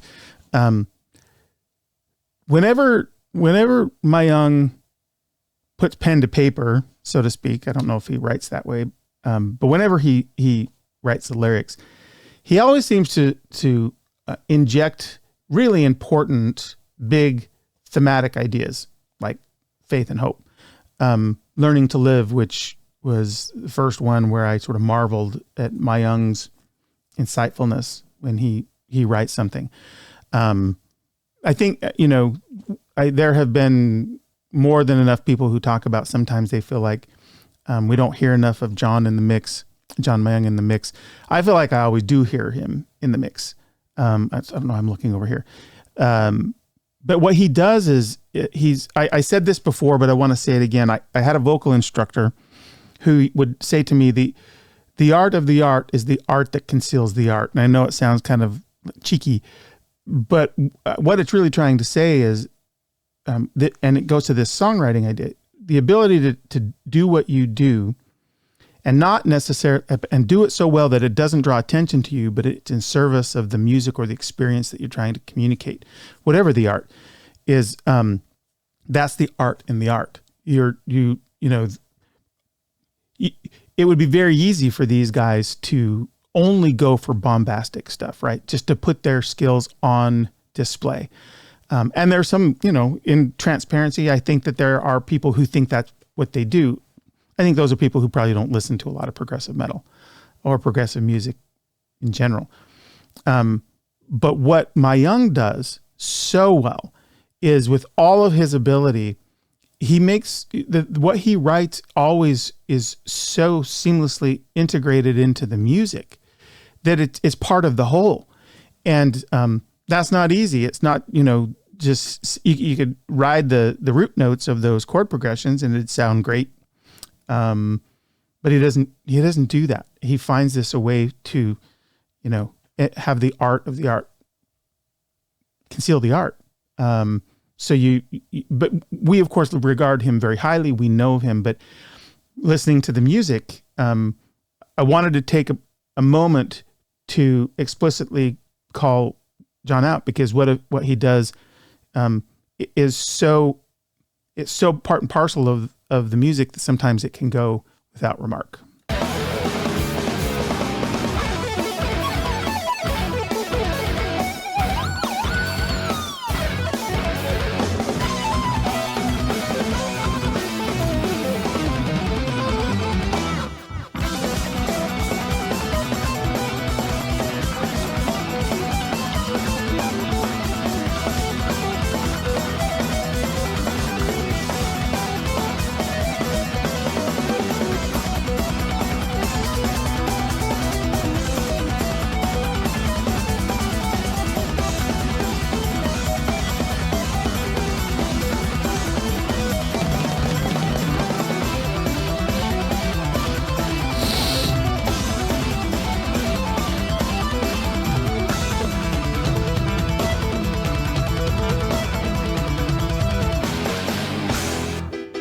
Now it is time to see how you died.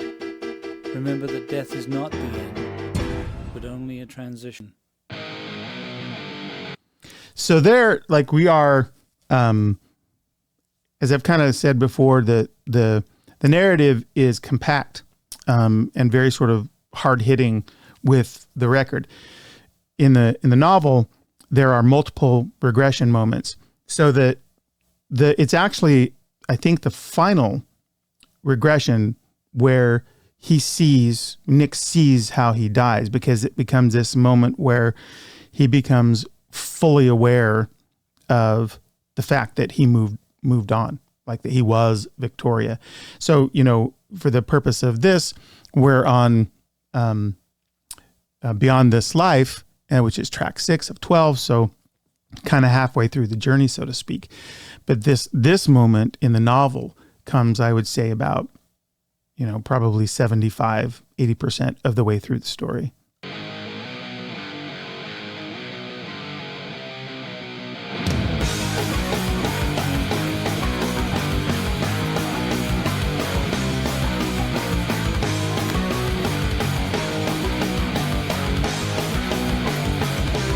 Now, and there's multiple things happening here with the book as relates the record. You're about to hear some sort of some headlines that James will read out.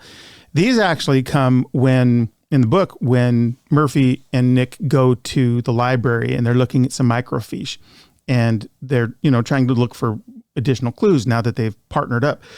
And so that part of the story comes in the book less than halfway through.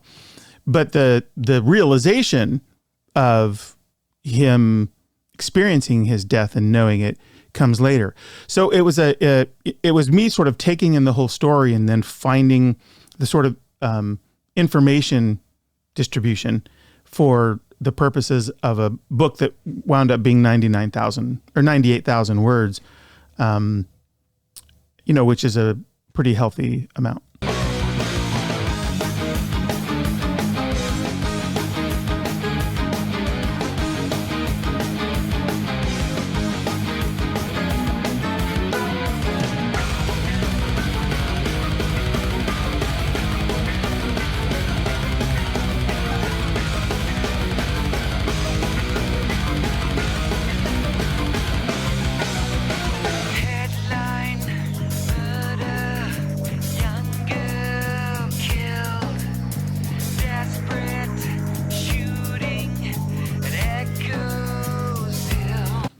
The other thing that I tried really hard when I wanted to drop lyrics into the novel to be really faithful to how they're represented there. It didn't always work precisely because the wording to fit like lyrics to a melody and the vocal rhythm in the song made it a little bit stilted for how it would be written as a newspaper article or that a line of dialogue that someone would speak. So it isn't 100%, but I'm certain that fans of the record, as they go through the novel, will pick up on those. And these headlines, almost 100% verbatim, show up in the microfiche.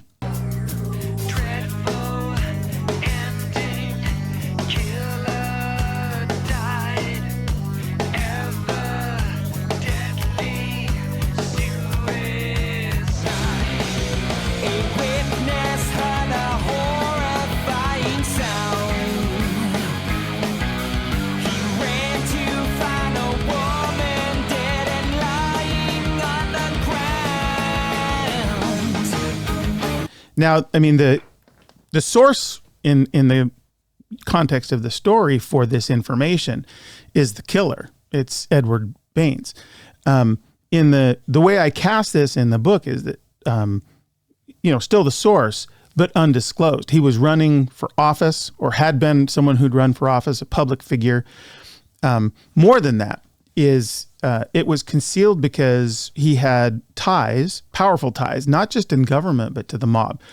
This was a huge component of the book. I remember I mentioned before I texted John, I was up getting my Coke Zero, and I texted John, hey, I just thought about including Bugsy Siegel and or Siegel, I'm not sure how it's pronounced, but in the book in the 1920s.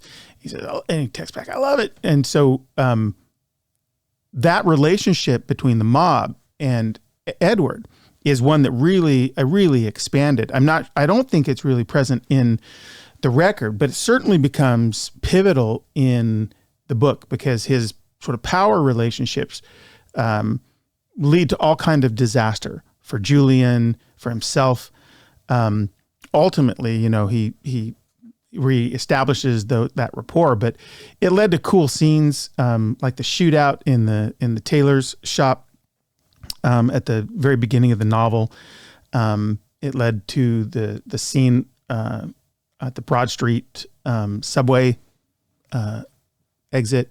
So anyway, the point being that the mob became a really, and Bugsy in particular, became a really important tie to Edward, later to Murphy, in the context of the larger story. And it's kind of playing out here where we're going back through the lens of the microfiche as they're trying to discover new skills. And they're talking about this witness, and that witness, its name was redacted. And later, one of the cool scenes that I really like, maybe one of my favorites in the book, is the intake video or film that is taken of Edward when he's put in prison in Sing Sing because, he forged his father's name to try and become the sole inheritor and take control of all of his assets because he'd lost all his money. He wanted it for himself. He wanted it to use to try and get into office. That was his ego and his pride, his reputation were paramount to him. And so he's in prison because they found him out for this. And they do these intake films kind of to try and get people to incriminate themselves, at least in the world that I've created here. And it's that conversation, that interview.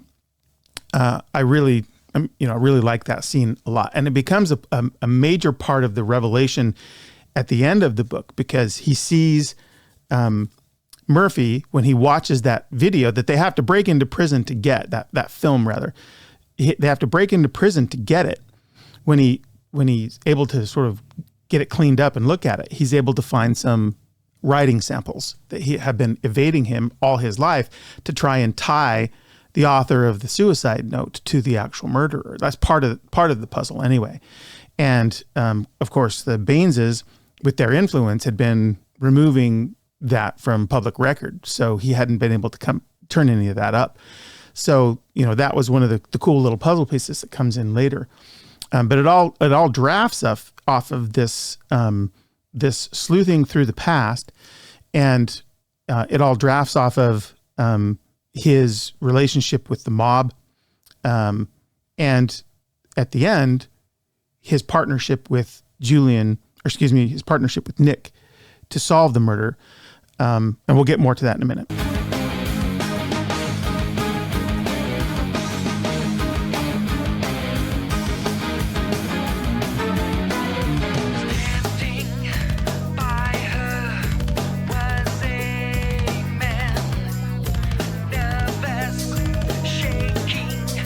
So what you're hearing is Edward's recounting of the murder as a witness, saying he happened upon it, but his name was kept out of the papers.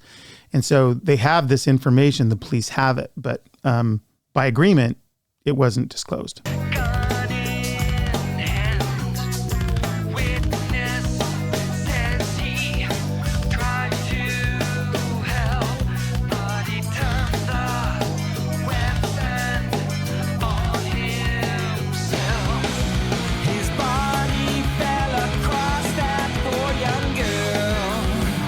One of the fun little things that I slipped into the novel that I thought was cool is when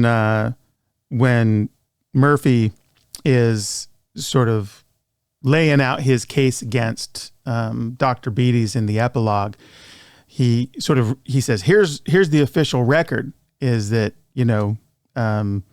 Julian was there, he shot Victoria in the chest, and then he turned and shot himself in the chest. That's a pretty cool trick, because most people, when they turn the gun on themselves, as the lyric just said, they're going to shoot themselves in the head. They don't try and turn a pistol back at their chest. So that's Murphy's dry humor. But and by the way, I enjoyed writing all of the characters, but Murphy was so much fun because he kind of curses like a sailor, and he's just a cantankerous guy. And then Cornelius, Edward and Julian's father, he's the villain in a lot of ways in the book, and he was so much fun to write because he just did all of these dastardly things unapologetically.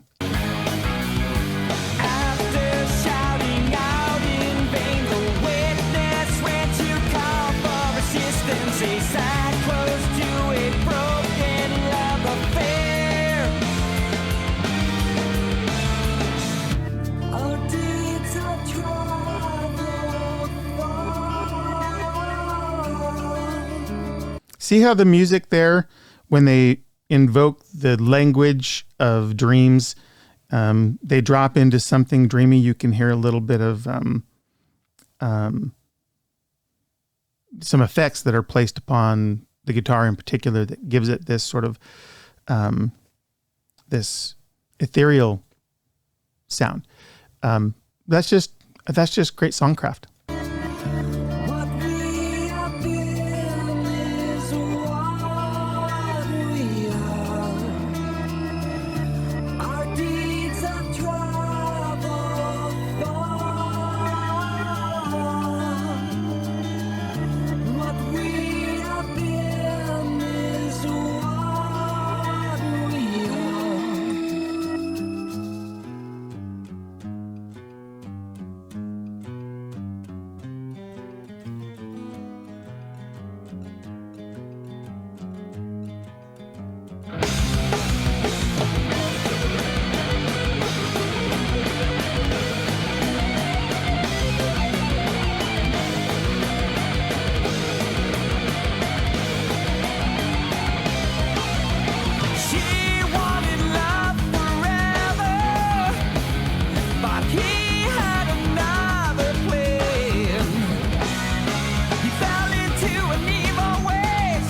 So this is, I take this again as more of the maybe more the narrator giving us information about the relationship between Julian and Victoria. One of the things I have had some readers kind of email me as they've been reading the book, and some are like, I really hate Julian. And I said, well, that's kind of, as they're getting through the first half or 2/3 of the novel, that was by design, because Julian's an addict. He's well-intentioned in some ways. He's always looking for a score to try and take himself and Victoria out of this life they have, because he's such an idealist, he doesn't want to just take his father's money or rely on that, right? He wants to earn his way. He has a work ethic, and his father, Cornelius, who's kind of a bastard, appreciates that about him. But as a consequence, they live meagerly. The whole 1928 timeline opens with them basically living in a tenement, right? It's kind of a slum, not too far from 5 Points, which is a historical place. If you've ever seen the Gangs of New York, all that stuff happens at 5 Points. And you can still go there in New York and Manhattan, but it's not like the streets have been reconstructed from what they were back then. But the point is that he was, poor, and she was poor, and they were eking out their lives together. And because of the way his father treated him, his desire to prove himself to his father, he became a drunk and an addict, and a gambling addict too. And so always looking for this score. He keeps making mistakes, keeps losing all of their money. And they end up living in a train car, and, she's not making much with her art. But he wants her to keep doing that because he believes she'll be a meaningful artist someday. And so some of the people are like, and I was doing this deliberately, as I wanted you to sort of see Julian just descending into hell, and to a point where Victoria had to kind of denounce him, had to leave him. I didn't want it to be, it's a classic love triangle that Dream Theater has put in here, but I didn't want it to be just physical attraction, or something like that. That wasn't very interesting to me as a writer. I wanted Victoria's decision to leave Julian, who she earnestly loved, to be as a result of the addiction. And I think the guys intended that. But I was able to explore it and really kind of show you how she arrived at a painful decision to leave the man she loves. And she does have some regard for Edward. He certainly treats her very kindly, but she learns pretty soon that she's kind of more of a prop for him. I try and show that he has some earnest feelings, but his first love is not even wealth. It's really his reputation. And so he definitely has this sibling rivalry thing with his brother. But he also, there's a point which, I think I kind of have him basically, or maybe she kind of arrives at this, but the idea that her rags to riches story helps him, right? Because he's taken this woman who is of the city and from the streets, and how magnanimous of him, which just kind of shows you his ego, right? What he cares about the very most. Anyway, so the love triangle is real, but I wanted to invest it with the weight of her decision to leave, and Julian having to fight back into a place of respect in her eyes in order for her to take him back, and there to be enough on the line for Edward, a little bit in his regard for Victoria, but more in what she represents in terms of the picture that it helps paint for him as a pillar of the community, right? So that he can make his mark on Metropolis. And so that all of these things come into conflict when, the murder is committed. So that it's not just, someone had an affair, and obviously when someone cheats, that sucks, and so I'm going to kill you, or I'm mad because she's going back to my brother. That's sufficient. But at that moment, I wanted the weight of the novel on all three of those personalities to be heavier, so that the murders really had import in those lives. And part of that then has the consequence of creating the blood tie for the progression of souls coming back into each other's sort of working lives 70 years later. She may have found a reason to forgive. Oh yeah, yeah. If he had only tried to change, was their fatal meeting prearranged? So, two things there. I do have Julian change. When he comes into the Crystal Palace, which is where Edward is hosting his like last big push to become mayor. He's been a state senator, and he's got some money that he's absconded from his father's fortunes, and he's making this last push to try and win office. And Julian shows up and disrupts the whole thing, and he's got tremors and stuff because he's stopped cold turkey all the alcohol and the drugs. And so he's come there. His brother Edward is pissed because, this is a media affair. There's like a legion of media there to cover this big banquet where he's trying to assert his, rightfulness as the heir apparent to the mayoral seat. And, but Julian's changed. He's realized what he's lost with Victoria. So then the next scene where we see him, he shows up. And this is foreshadowing. So in the first scene, we see Victoria says, "I want to go see Animal Crackers," I believe is the name. It was an actual show on Broadway. It was a Marx Brothers show, and it was a big hit. And she's a fan of the theater. She's a bohemian, and so he gives her a ticket. And when he sees her, earlier in the book, and so later after he's gotten dry and clean, and she decides to go out for her birthday, and I think it's her 20th birthday, and actually use the ticket and go see Animal Crackers. He shows up because he assumes that she might be there, and he shows up a changed person. So it's the interrogative that, hey, if he could change his life. In the book, he does. He turns it around. And so they want to be together now. And so it was prearranged in that regard because they both go to a show that they were going to go see together in the beginning. Edward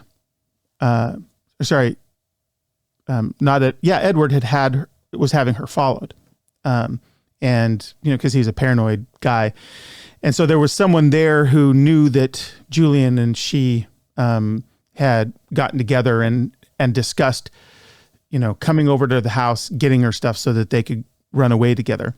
So that's how, Edward knew that they were going to be there that night in the house, and shows up with a gun and a pre-authored suicide note in order to kill them and to frame Julian for the murders. So that's all. There's a lot going on in those few lyrics. There's a lot of story work to kind of give context to what's being produced in the song.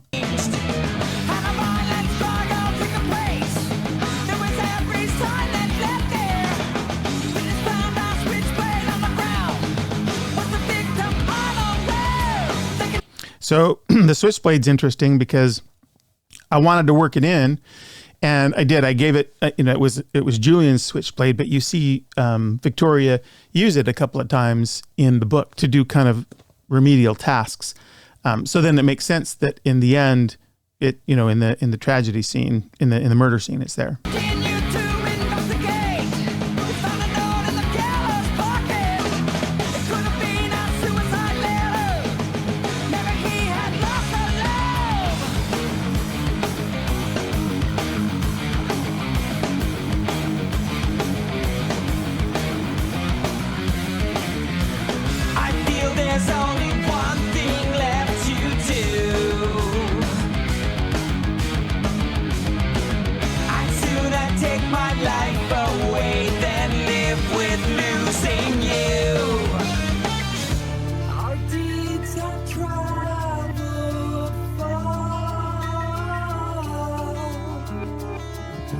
What we have been is what. You see how that lyric is so pertinent to the two timelines.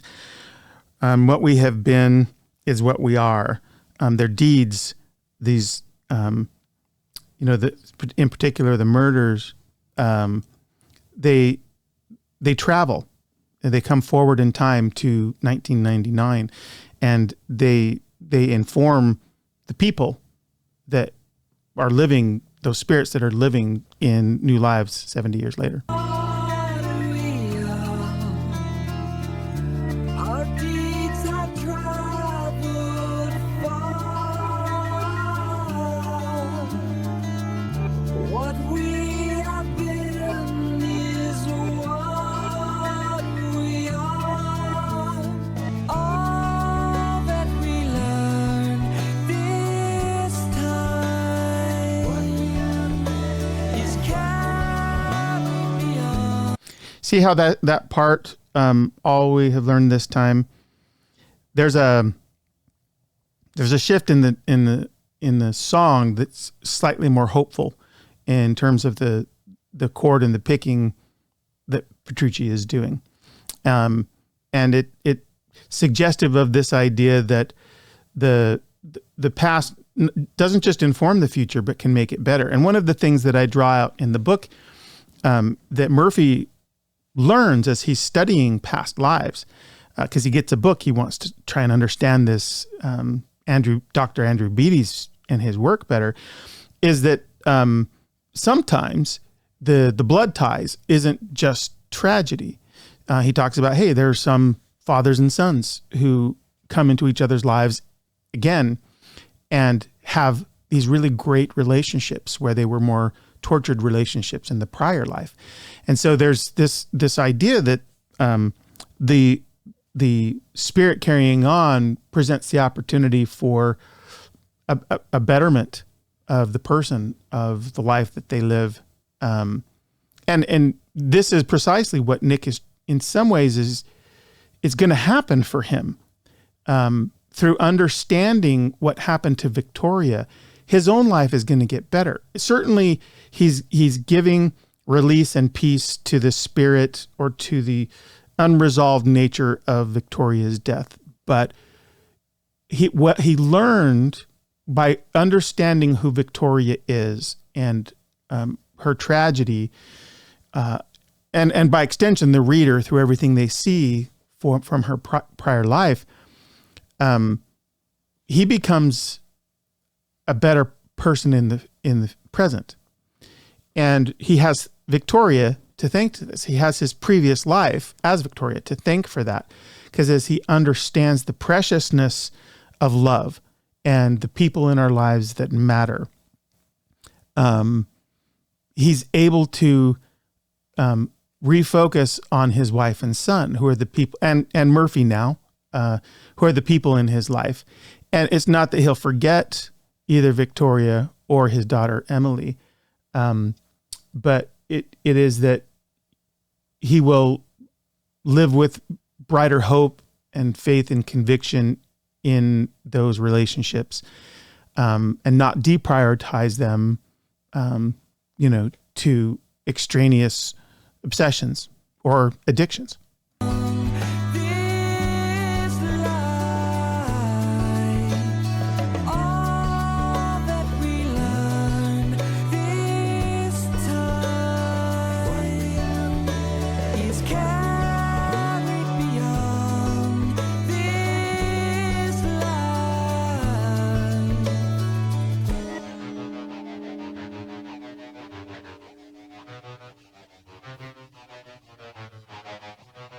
I'm hearing the ping-ponging of the left-right, which is really cool.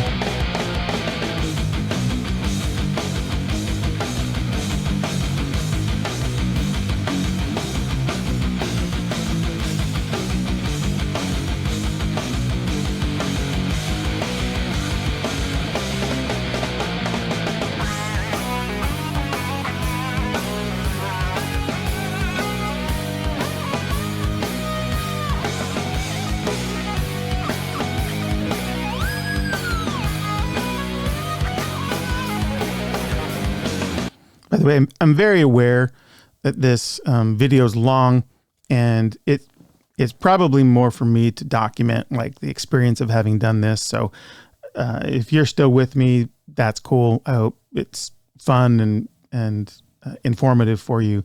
But it's just really me getting to kind of walk back through the experience of writing the book, listening to the record, remembering the triggers for how I arrived at certain story choices. And that's a lot of fun for me.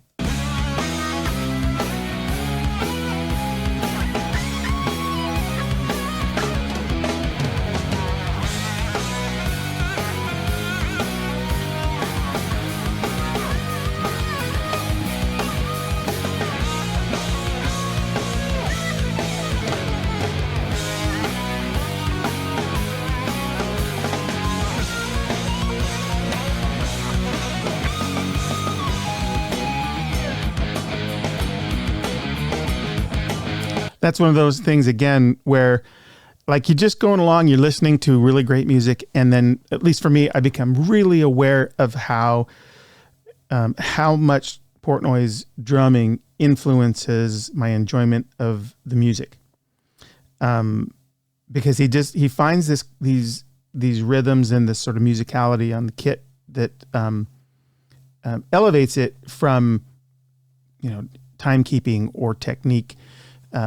And like right there, as he fell into that groove, it just, all of the goodness that I remember on my first listen is there again.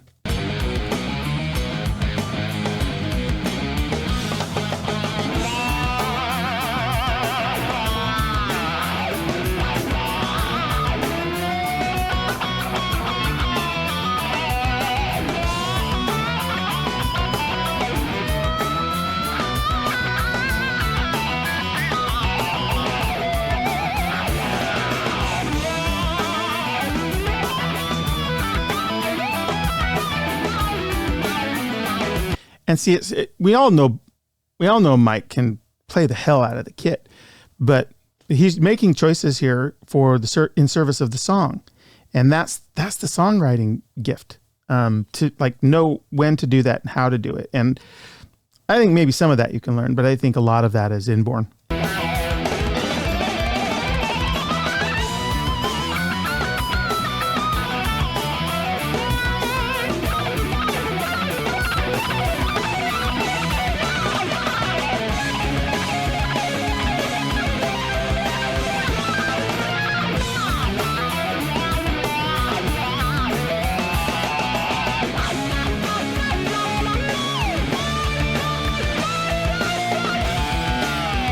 By the way, I'm fully aware that I nerd out on parts that are atypical to nerd out on, like this part. I had the same thing happen. There's a song by Mandy Lion called Mercury and Sand, and there's a center section there where Anne sings, and she just sort of, it's like doom metal, and she's sort of crying out to her friend not to leave her. And I like the whole song, but I'll go and listen to that 2 minutes of music again and again and again. And, I might be the only one. But anyway, so I'm aware that I'll fixate on certain parts that might be unremarkable to others, but maybe that's part of the beauty of Dream Theater is, there's so much for everybody.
See, I just love Mike's choices on drums there. As a guy who's listened and created a lot of music in my life, my instinct would have been to do something different. So the fact that he makes these surprising and yet musical choices, I think is one of the reasons fans love him so much.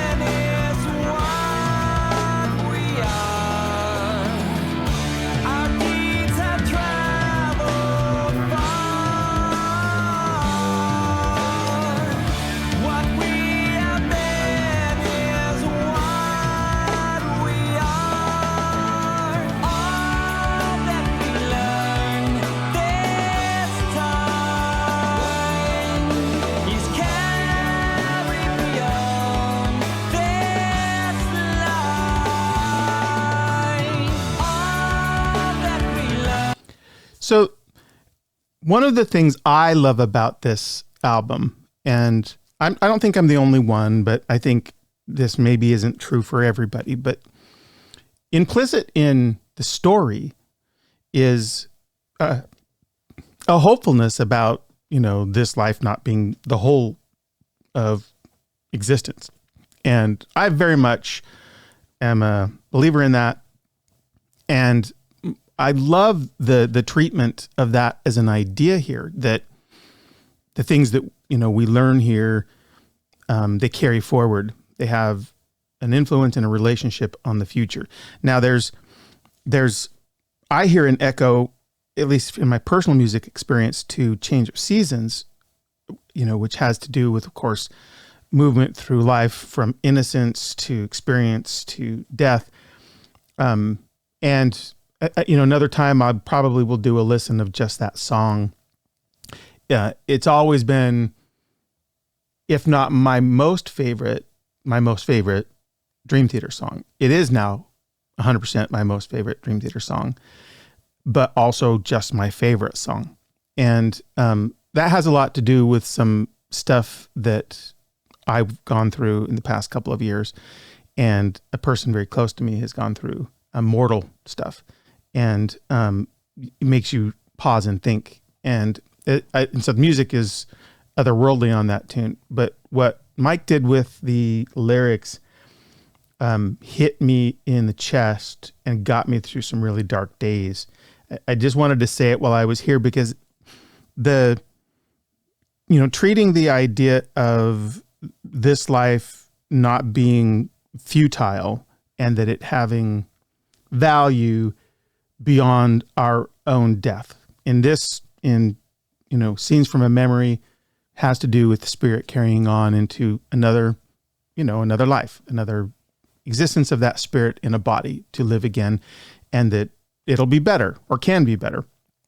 In Change of Seasons, it's, I think one of the central things that Mike does with the lyrics is talks about your life is not futile or in vain, because you have this son that will carry forward the best of who you are, and that you're leaving a legacy to that kid. And those ideas for me are really, really hopeful.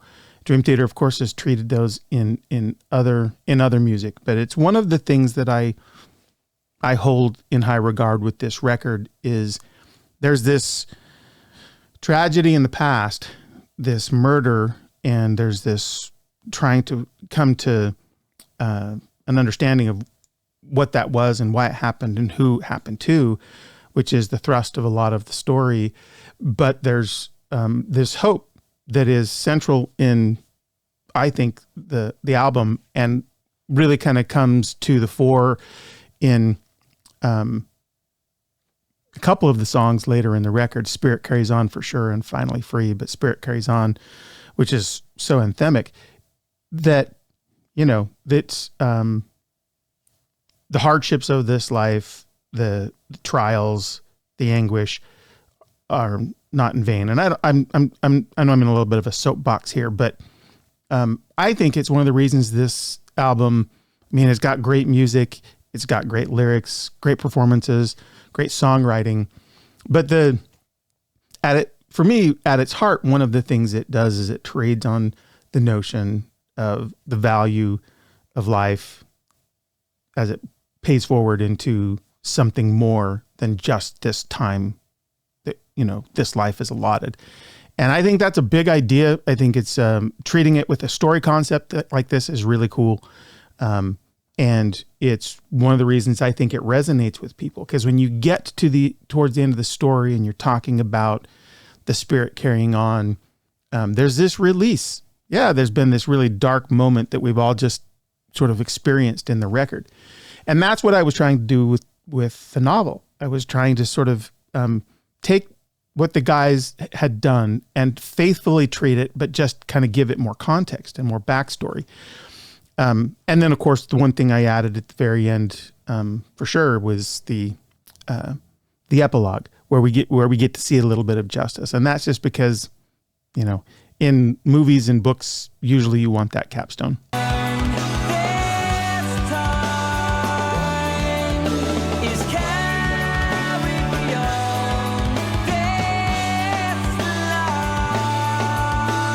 By the way, I will say, I don't think it would have worked for them to have like a 13th track where there's justice for Nick and Victoria. I think that would have been pretty cheesy. I think the suspension at the end gives this album like this unique identity that it wouldn't have if you tried to resolve it. And to me, that speaks to the, how the different mediums have different qualities and opportunities.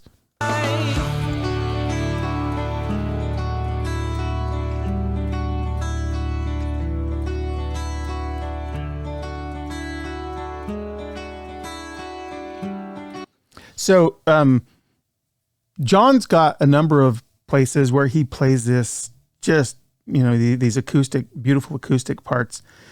I don't know that he'll ever do it, but I would so line up to buy an album that if John would ever do just an acoustic record, where it's just, he could do some wicked shredding parts, right? On there too, but where we just get to hear him be melodic and soulful, like he is on so many parts across the catalog of Dream Theater records. I don't know that that's in the future, but just putting that out in the universe.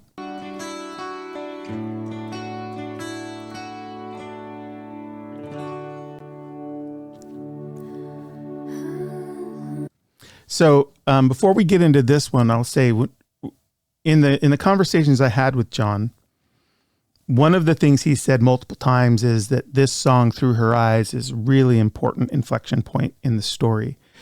And it was really important to him that in the novel that it had that same import. And so I worked really hard to try and do that. It's the moment that Nick does kind of realize he has a regression therapy session with Beatties, and he goes out he kind of gets this instinct for where Victoria is buried, and he leaves the off. So Beatties, one of the ties in the book is that Beatties lives on this huge yacht, and that's where he does his therapy sessions and his private therapy sessions, like with Nick. And it's a hearkening back to the fact that his father ran all of the steamships, all of the merchant ships out of Metropolis, as well as the rail lines. His father was a sort of transportation and shipping magnate, and like the Rockefeller, not the Rockefellers were that, but his name, the Baineses were like the Rockefellers or the Rothschilds. And so, he's this guy who's in his multiplicity of lives with his spirit, has been in and around shipyards and docks and ships. And so anyway, Nick comes out of a regression therapy session and he's seen Victoria. And so he has an instinct of where she's at. So he tears off, and in my mind, it's moored across the West River, looking over at Metropolis. I'm kind of like looking over at Manhattan. So I guess he'd be in Jersey. I don't know how people feel about that, but that's where he was, I think, if you were drawing a map. Anyway, he rushes over onto the island, which is effectively Long Island, and out to the far end to a cemetery. And he winds up at Victoria's grave. And that's where Through Her Eyes takes place, the chapter in the novel. And it is one of the places that I personally wept as Nick is seeing where he lay, right? Where as Victoria, where her body lay in an unforgotten grave. And I guess I'm a sentimental person, same thing all through Christmas time, crying at Christmas Carol and It's a Wonderful Life. But I had a couple of moments like that where the emotion of the story got to me, and this is one of them.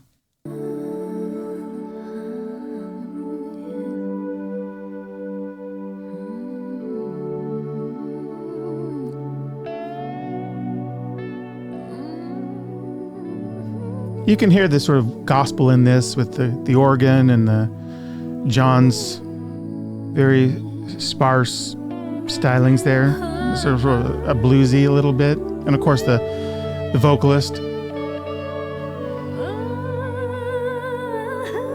which is very appropriate in a mourning. You almost think of like a funeral or a worship.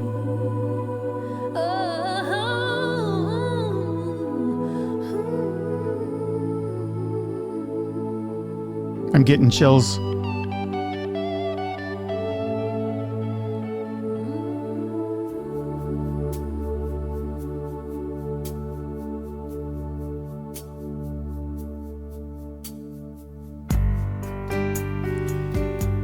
So this is the kind of song that is that I will point to because I've got friends who are like, oh, well, those Dream Theater guys, they're just noodly, just all this flash and technique. And I'm like, no, you don't listen to them enough. And this is a song that proves that in spades. Many of their songs, as you guys all know, move in and out of dynamic shifts that go from, intimate and quiet and spare to, full on sort of bombast and frenetic energy. And they do those things, I think, with equal skill. But this song of itself, I think, speaks to these guys' musicianship and song-making choices that, particularly in this record, serve the story, because there's all kinds of air and breathing in this in order for us to set the scene and the emotional tone for what is about to be communicated. And this is another place where James shines. I talked about that clarion tone, that bright, forceful, clean timbre in James' tone that is uniquely his. But he's also cultivated this hushed sort of wispy sound and it's been present, but I think he's gotten better at it over the years. He's been present from the beginning to communicate, softer or more intimate parts. And it's going to be present in this song.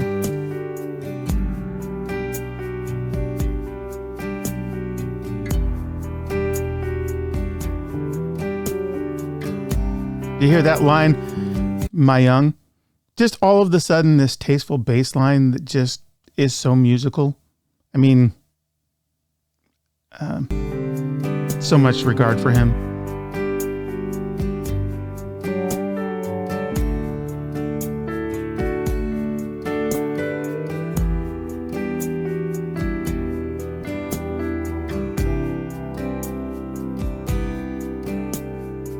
She never really had a chance on that fateful moonlit night. Sacrificed without a fight, a victim of a circumstance. It's like a eulogy, which is why when I wrote it in the graveyard.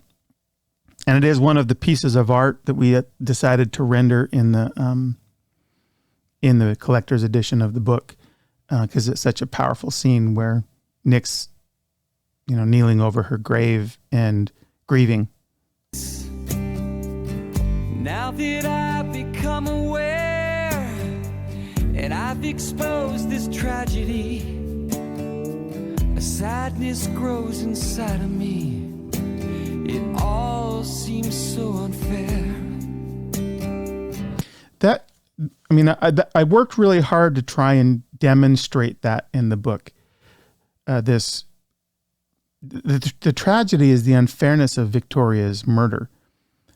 She's an artist. She's been willing to live destitute because she cares for the man that she loves, even if he's well-intentioned, has kind of abused her. Julian's kind of abused her from the standpoint that he's allowed his addiction to interfere with their lives, but she stood by him as long as she could. Then the man that she went to really used her mostly as a prop, didn't care for her genuinely, but she was doing the best that she could. And then when she finally, the man that she really loves cleans up his act, and she finds the courage to take him back, give him a second chance. Second chances, big theme in the whole book and the whole record and story. That guy that was using her shows up and kills her. Like it's really unfair. She's been a beacon of, in some ways she's the counterpart to Jen, Nick's wife. She's a faithful person. She's strong. She's giving. Just has a little bit of self-preservation, but mostly at her own expense, she does for others. And so her death is really a tragedy. And then the insult to injury here in this scene, and this will get painted with lyrics, but is also drawn out in both the image that we put in the book, but how I wrote it, is that even her grave is now forgotten. So there's not that she has family or people who are coming in on Memorial Day to place flowers. But even if there were, they'd have a hard time finding her grave because it's overgrown. So there's this like the levels and layers of unfairness to what happened to Victoria mount. And I worked really hard to show that so that hopefully you really felt for her and what happened to her, which is also why I felt it was so important to me to give her justice in the end with the Murphy scene as the epilogue. I'm learning all about my life by looking through her eyes. That line also was one I really worked to weave into the book. Nick's learning all about his life by looking through her eyes. He's not just learning about the fact that he lived again as Victoria. That's obvious and it's really important. But he's also learning this thing I mentioned before, I think, which is the way he's living his life now, drinking, so obsessed with other things that the people that are actually in his life, his wife and his son, he's disregarding.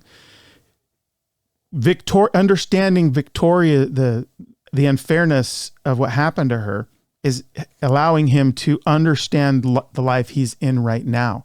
And this is a turning point for Nick. This is in some ways his dark night of the soul, where he emerges a different person and is now like, okay, I'm going to be different with my wife and my son.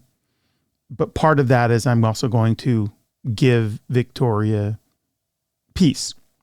And he sort of goes back to Jen and Billy, his son. I think I said Danny before. Sorry, it's Billy. And to tell them, I'm going to go do this, but to try and assure them that he's on the right path. So anyway, I just wanted to pause here because there's a lot going on in this song emotionally. The emotional terrain is like 11, and everything up through the book at that point, which is like 2/3 the way through the book, I think, is leading up to Nick's change.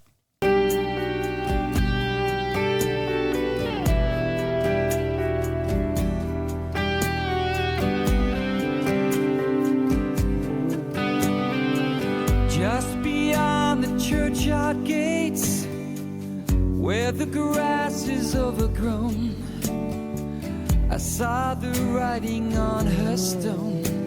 I felt like I would suffocate in loving memory of our child, so innocent, eyes open wide. I felt so empty as I cried, like part of me had died. I'm learning all about my life by looking through her eyes. And as her image wandered through my head, I wept just like a baby as I lay awake in bed. And I know what it's like to lose someone you love, and this felt just the same. God, that just almost chokes me up. Sorry.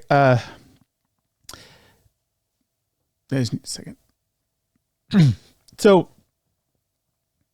I'm just torn by the emotion of that. One of the things that is going on for Nick in the novel is he says, I know what it's like to lose someone, and this feels just the same. I wanted to give that line as much power as I could. And the way I decided to do that was, as I mentioned, with his daughter. So he lost his daughter, and he knows what that's like. He knows what it's like to lose someone. And he's looking at Victoria, and he suddenly feels that same loss. And it's this, even though it's him, right? There's also this sense in which, having lost, Victoria lost kind of at life at a young age. And so he is, he's mourning here. And I wanted the emotion of it to carry extra weight. And I wanted to give context to the line of, I've lost someone.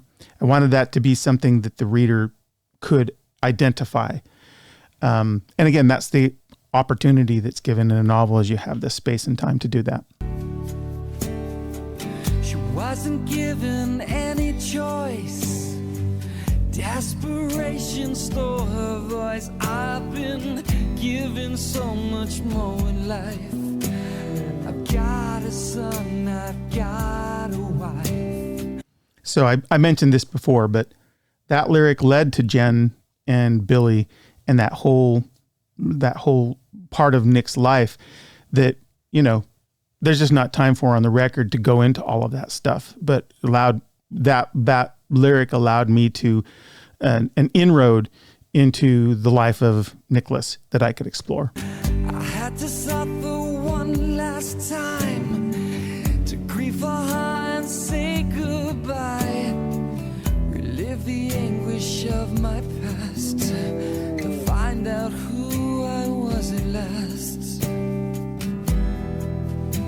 The door has opened wide, I'm turning with the tide, looking through her eyes. So I took that, you know, the door's open wide, I'm turning with the tide, as this is the moment in classic story architecture, like the hero's journey.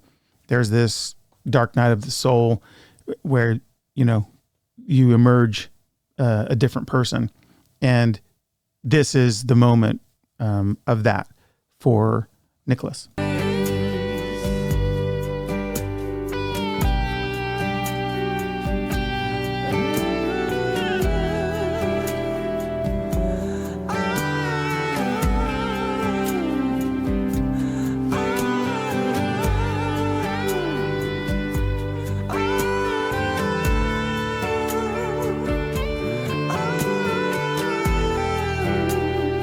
I love the scatting here because I don't think this happens enough in rock and metal music. I mean, I know there's scatting, there's, you know, Aerosmith and the sort of traditional blues scatting, but just this giving voice to the emotional,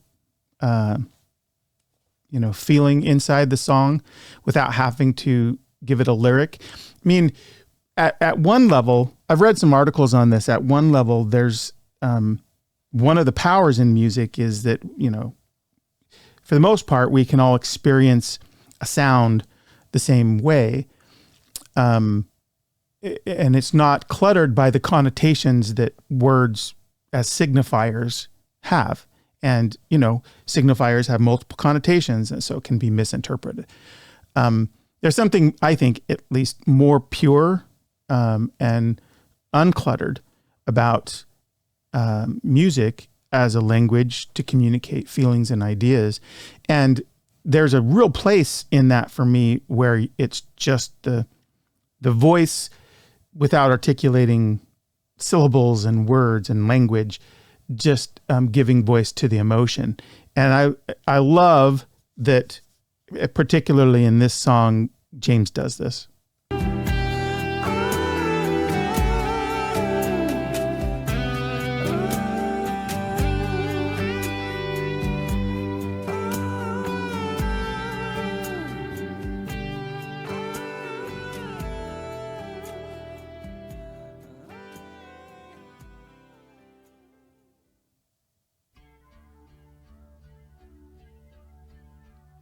This song's just like, for me, hit after hit after hit. So this is Act 2, so to speak, of the record. And it's, I'm sure the guys were intentful when they did this, but it makes tons of sense that the end of Act 1 is that song and the epiphany that Nick has, and that Act 2, there's a break, and then Act 2 begins with a changed Nicholas as this sort of race towards the end. And that's exactly what happens in the book. The pacing of the story picks up, and there's a lot of storytelling things that happen in there. The length of chapters, length of sentences, fewer words to communicate ideas in order to just like start getting you on a breathless movement towards the climax. And the guys did this in the record by having this act break, and now we're starting with Home.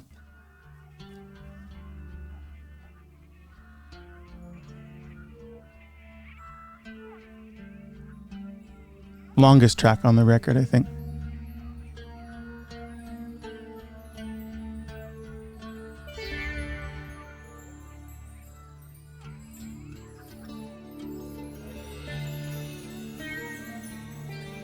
I love the sort of Middle Eastern stylings there.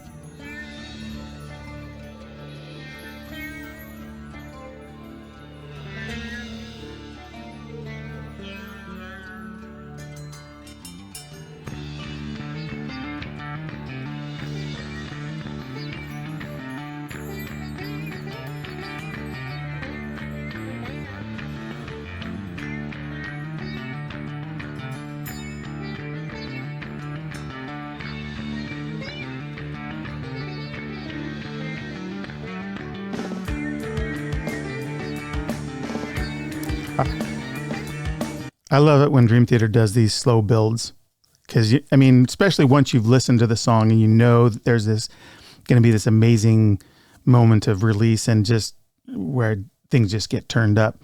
But the anticipation of that is, it's a beautiful thing, something that progressive music allows itself to do because they're not concerned with song lengths.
So one of the things I did, I mentioned before, I think with Julian, is I really tried to put him on this descent to hell.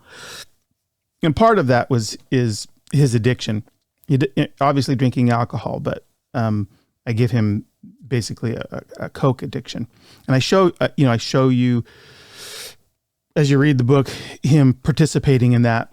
And I believe that this song, some of these lyrics have to do with that addiction piece. Lake of Fire, lines take me higher. And this was part of the cycle that we see Julian in, where he would fall, maybe trying to do something good, but ultimately failing to do so because he falls victim to his addictions. And he's got at least 3 of them.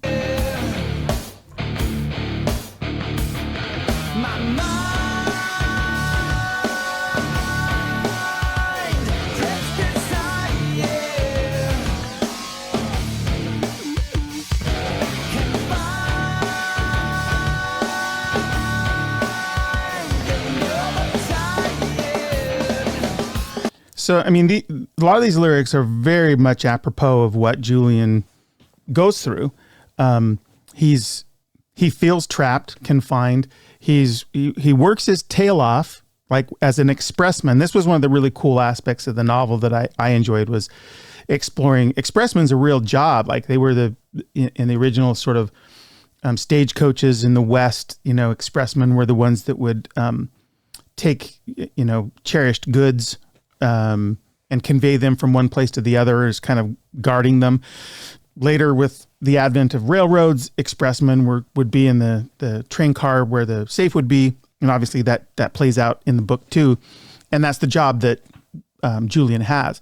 And so he's desperately trying to prove himself to his father. He works these really tough jobs, long hours, trying to through work and effort make his way without leaning on his father overmuch, proving himself to his father, to a smaller degree to Edward. And so, in the context of all, this pressure and stress, he succumbs to his addictions, which are ways for him to try and relieve it. And of course, he's unsuccessful at doing that.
Okay, there's the cool Metropolis one.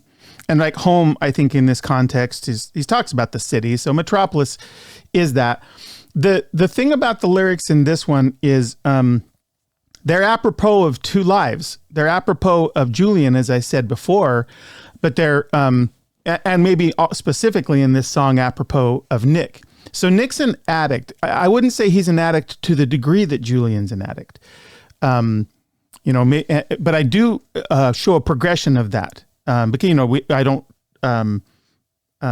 don't show Nick into cocaine doing lines and things like that. That's really more held in reserve for the character of Julian, at least in the book. But he is an alcohol abuser. Nick is he uses, especially when he's not able to get the Pitocin, he's using alcohol to get to sleep and to try and, numb the nightmares. But he's also, I mean, in some regards, he's a pill addict of to try and numb the nightmares. You might make the argument those are the things that have prevented him to this point from, walking through that door, that gate, and getting to the answers that he needs to get to free himself. But putting that aside, the city is, it's one of those cool things where there's a lot of romance and glamour in Metropolis, in a lot of ways, but it's also, that's got its underbelly, right? It's got drugs and it's got prostitution, and just like all big cities do, right? There's the glitz and the glamour, and then there's the crime and whatever else, and addiction. And so in this song actually speaks to both of those, which I think is cool, because it's like at the meta level, home you might see as Metropolis. And inside Metropolis, across years and across lives, it can have this powerful influence on its denizens. There's a $64,000 word for you. People who lived there. Sorry, the English major in me. And those people get caught up in it. Edward wants to make his mark on Metropolis. He wants to be a man highly regarded in Metropolis. He wants a legacy there. Julian, his thing with Metropolis is he actually wants to get out of Metropolis.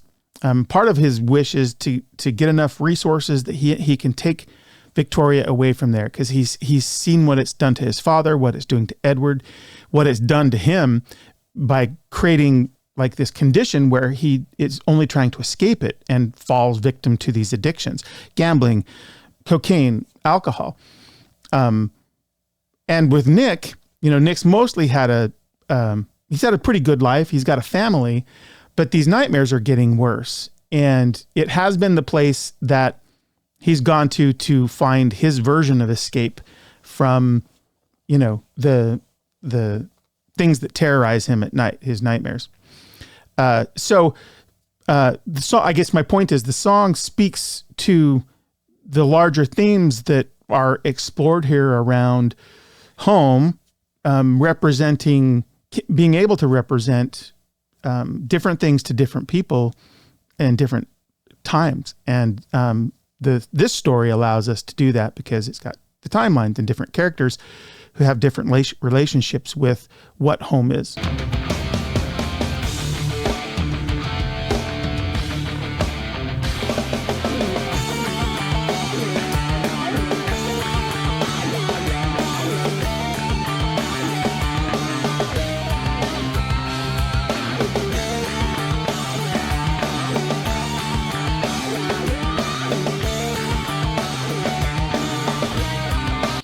And the line, "My demons are coming to drown me," for Nick, the demons are, it's not Victoria, but rather like the hell that Victoria lived through.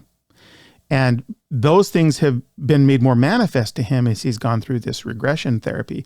So they've always been there, and they've been torturing him with hints at something that he's been trying to escape or outrun or numb. Now he's at the end of Act 1, he's like, I'm not going to do that anymore. And so now he's and in the book, there's a very decided moment where he stops drinking. I mean, hard drinking. I think he has a drink or two later in the novel still, but like this using alcohol as a way to suppress the nightmares ends. He makes a clear decision that that's behind him. He's off the pills. He's off the alcohol. He's going to allow the nightmares and the visions full force. He's actually going to embrace them in service of trying to heal and get to the right place for Victoria and for himself. And so the demons are coming now, right? He's allowing them to come more forcefully, because he's not going to do anything to put them at arm's length. I remember the first time she came to me. She poured out her soul on that and cried. I remember I was told there's a new love that's born.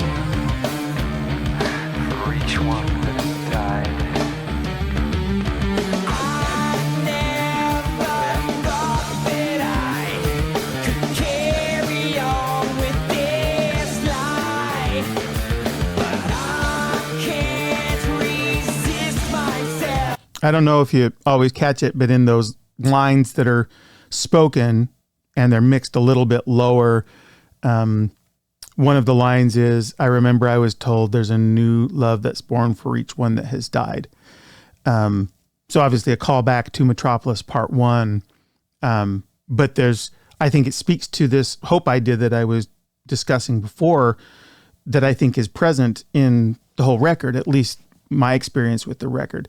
And so I think it's suggestive, at least it was for me in my writing of the book, that Nick is he's able to find hope or looking for hope inside of the tragedy that he's witnessed and experienced through Victoria's death, and the sort of repulsion now of his own addictions, or at least his trying to hold those at bay while he tries to reach forward to the right things. No matter how hard I try, living their other life is getting them nowhere. I'll make her my wife. How sweet temptation calls me home.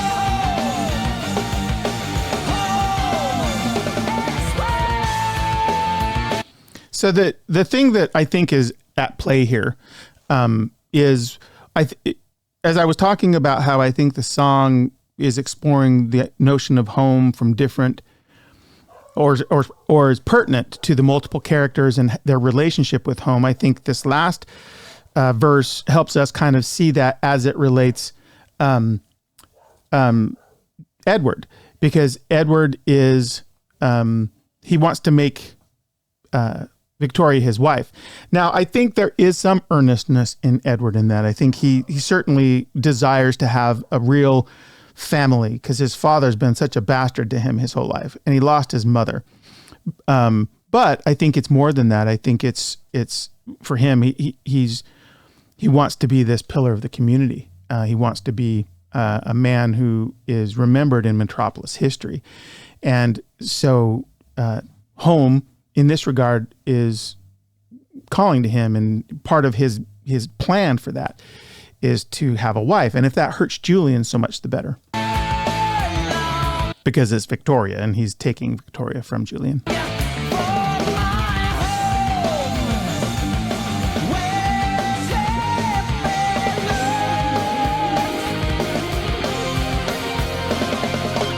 So there, I mean, if we're thinking that in this verse, it's from the point of view of Edward, he's saying, home, it's what I long for, my home where she belongs. It kind of does speak to his idea that she's more of a possession and a prop, I think.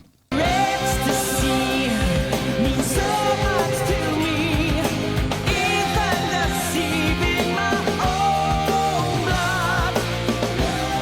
Victoria watches and thoughtfully smiles. She's taken me to my home.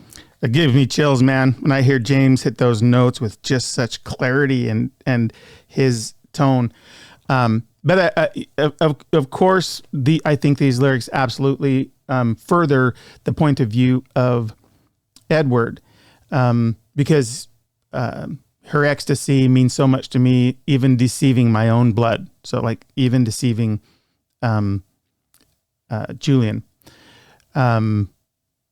You could flip it. I guess you could make the argument that it's from Julian's point of view, but I think because it pairs with this notion of where she belongs, and maybe I'm reading that wrong. That's the beauty of music and lyrics, is the interpretive value that they have for us based upon, what we bring to them. But I hear that from Edward's point of view, and his usage of Victoria for his own ends, to hurt his brother, to further his career, etc. He's my brother, but I love her. I can't keep away from her touch. Deception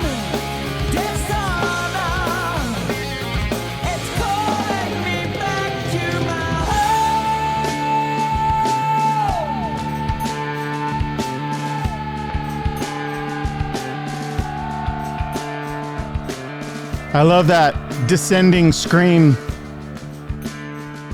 It's like falling, right?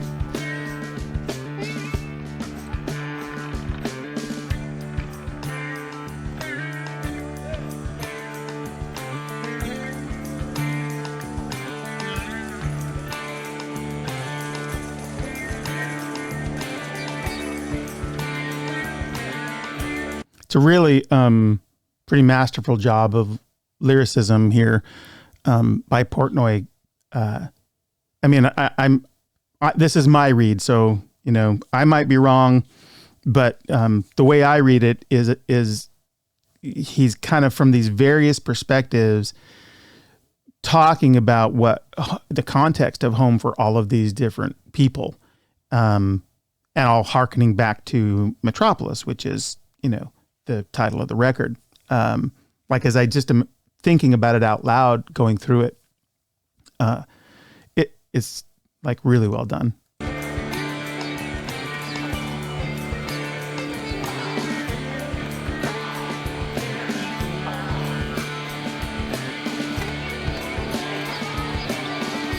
By the way, I'm also super aware that, this deeper conversation around all the stuff is subjective and sounds pretty high-minded. It's just me getting to sort of nerd out a little bit on the depth that I find in the record.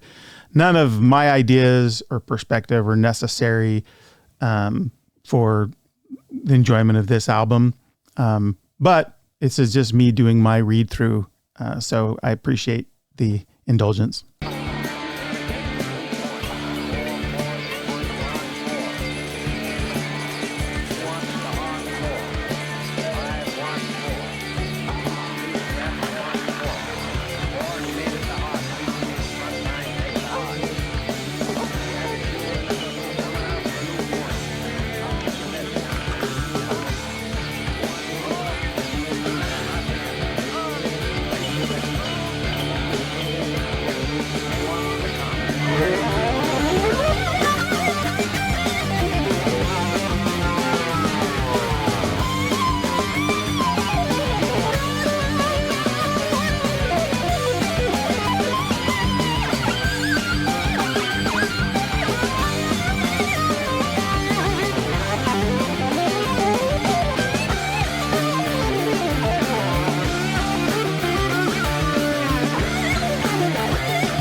I love this solo by Jordan. It's so melodic. I mean, he can do the jam where he just shreds up and down the keyboard, but this one in particular has just got this musical movement. The other thing I love about Jordan is his sound choices. I've said this before, I think, on other podcasts, but I just love the choices he makes. Not always the obvious one, which is cool. But they always, I think, complement the tune in such a meaningful way. And I don't know if he labors over that. I know that he definitely layers sound, so he creates his own very often, or if it's really instinctive. But either way, it just lends so much, and this song's a good example.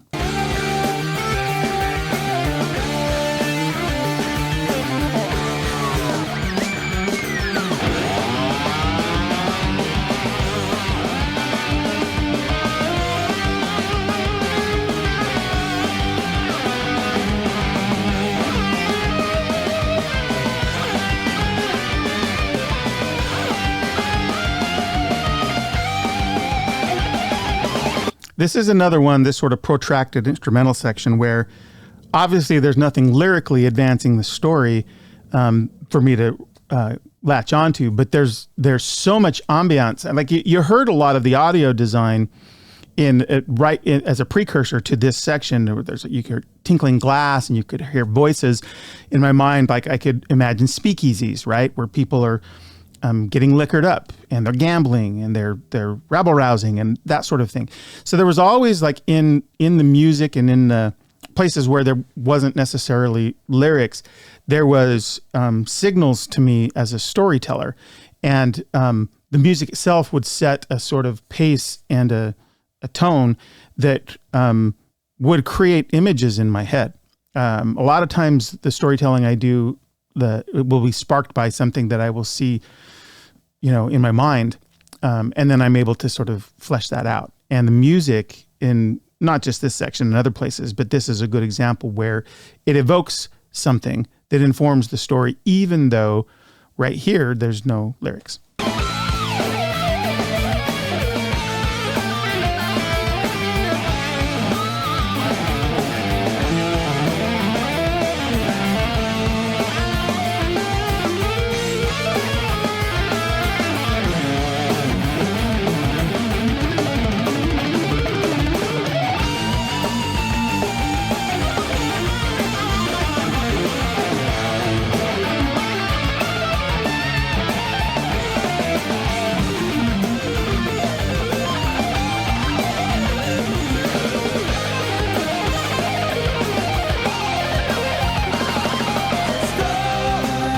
So here, I think the point of view is going to shift back to Nicholas because, where we've kind of, I think, taken a journey through some POV with the other characters.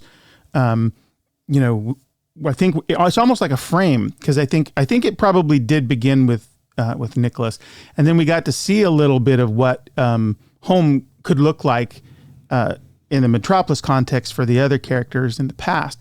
But I believe these last ones are going back to Nicholas. I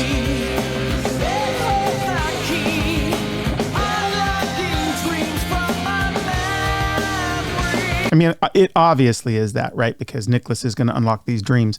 But this is like the first step, like after the Dark Night of the Soul, which is the through her eyes. This is the resolution, like, I'm going to go do something. There's all of this stuff that's going on in Metropolis. It's had this major effect upon these people that populate my memory and these nightmares. I'm going to do something about it now. So this is the hero, Nicholas in this case, like having emerged as a changed individual, resolving to, win the day. In this case, it's going to be trying to vindicate Victoria.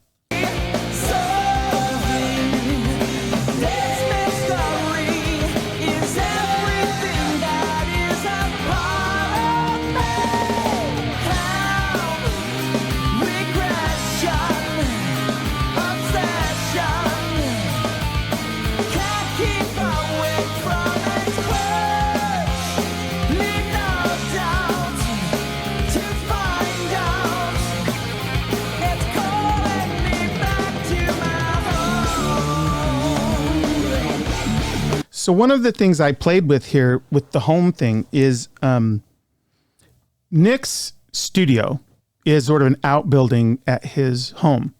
And, for obvious reasons, he can sort of sound reinforce it so that, the family can't hear. He used to, in his past, Nick used to record bands. Now he's doing audio recovery. So he doesn't do very many, but when he did, of course, it would have been really loud. So it's this outbuilding, but it's at his home. And some of the important scenes in the book are set at his home. So there's the macro level at which home represents Metropolis as this living, breathing place that has love and tragedy and deceit, right? Death, it's death, deceit, and love, right? Those are the three dances of eternity. And Metropolis embodies all of those things.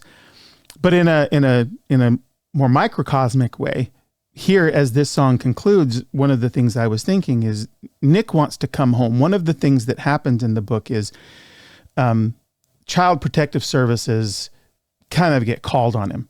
And maybe for good reason, because he's so obsessed with finding Victoria's killer that he forgets to pick his son up from school. He's been very not present with his wife. And I think I've shown him he's a good father, but he's in a very dark place right now, a very, distracted place. And so he of his own volition, he leaves the house and he goes to stay with Murphy, hoping to sort of resolve everything so he can come home. And there's a moment where he comes back to the house to kind of pick up some things. CPS is there. And, he kind of lets Jen know I'm okay. I don't think he says I've stopped drinking, but like he's more in command of his faculties. And you can see that his goal is to come home, come back into the house and live with his family, like reclaim those things. And so there's, he's got this last lyric is help, regression, obsession, can't keep away from its touch. He's still got the obsession. It's maybe more healthy now because he's not trying to numb it. He wants to use it as a way to get to a healthy place. But he wants to come home. And so it works at a number of different levels. And that's, if you're successful, and if I was successful at storytelling, you get these themes to work at multiple levels. The song and the lyrics did it really well. So this was a perfect leap point for me to try and do the same with the book.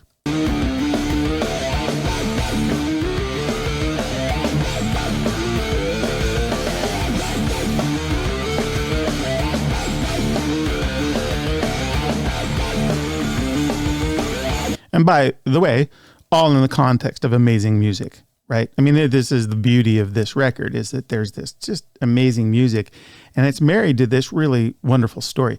I want to say you can go and refer to the stream that Kim ran that's got John and James in it. There's in the interwebs, there's a lot of discussion around this being a recasting of Dead Again, I think is the name of the movie.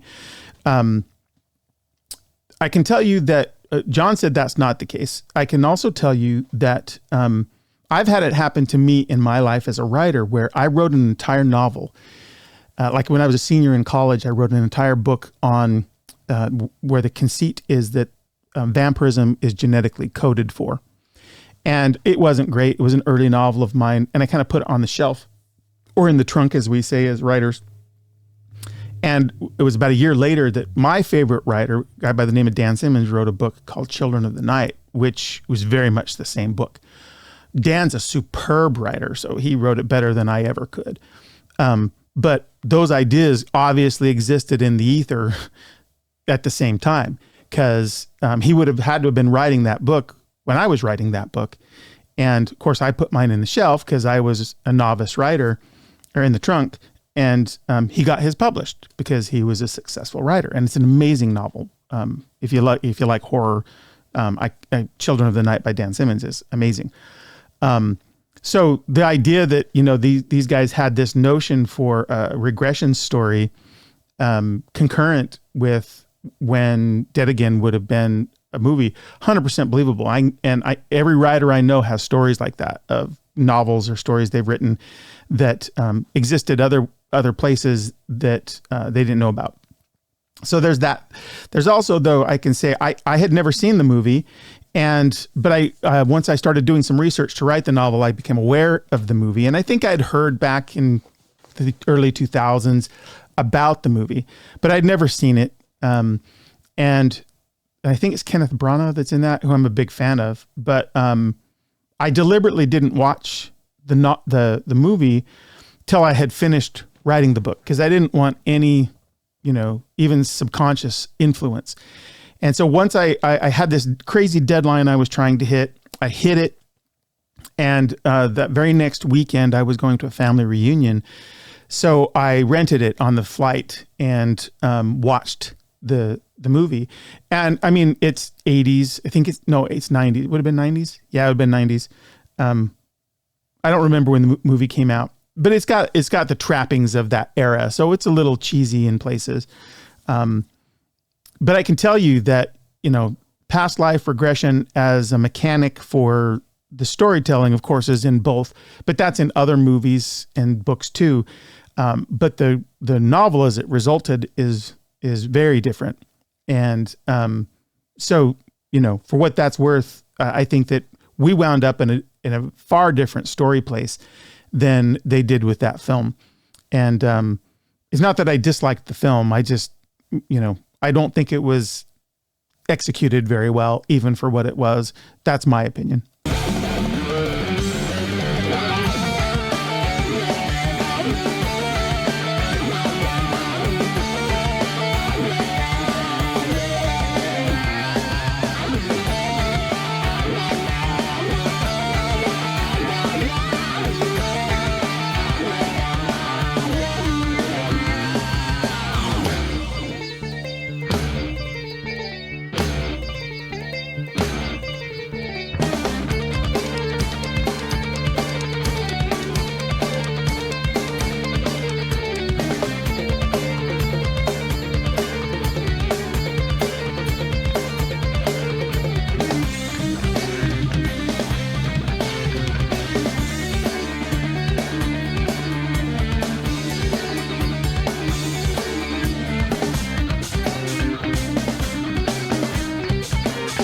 I just love what Portnoy does all through there, all these different sections, and he just makes them seamlessly move one to the next.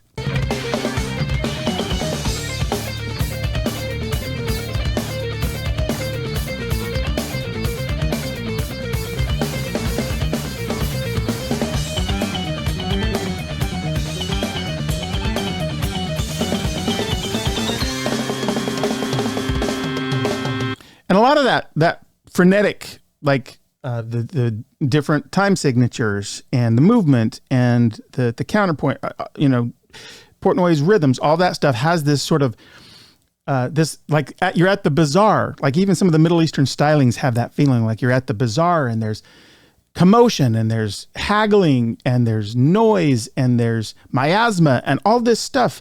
And that section of that song communicates that feeling, which is the feeling of a city, right? Of people going about their lives, and everybody's got their own story, and there's conflict, and I can almost like smell the savory smells in the air, and the smell of body odor as people who are sweaty moving past each other, like all of that. And this is another sort of audio cue that the music gave me for the feeling of the story and of Metropolis, even when there weren't lyrics.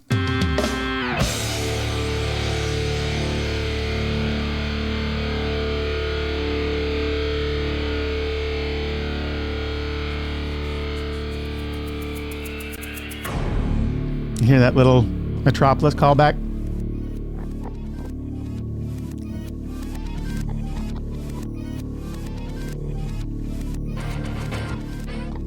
There's another one.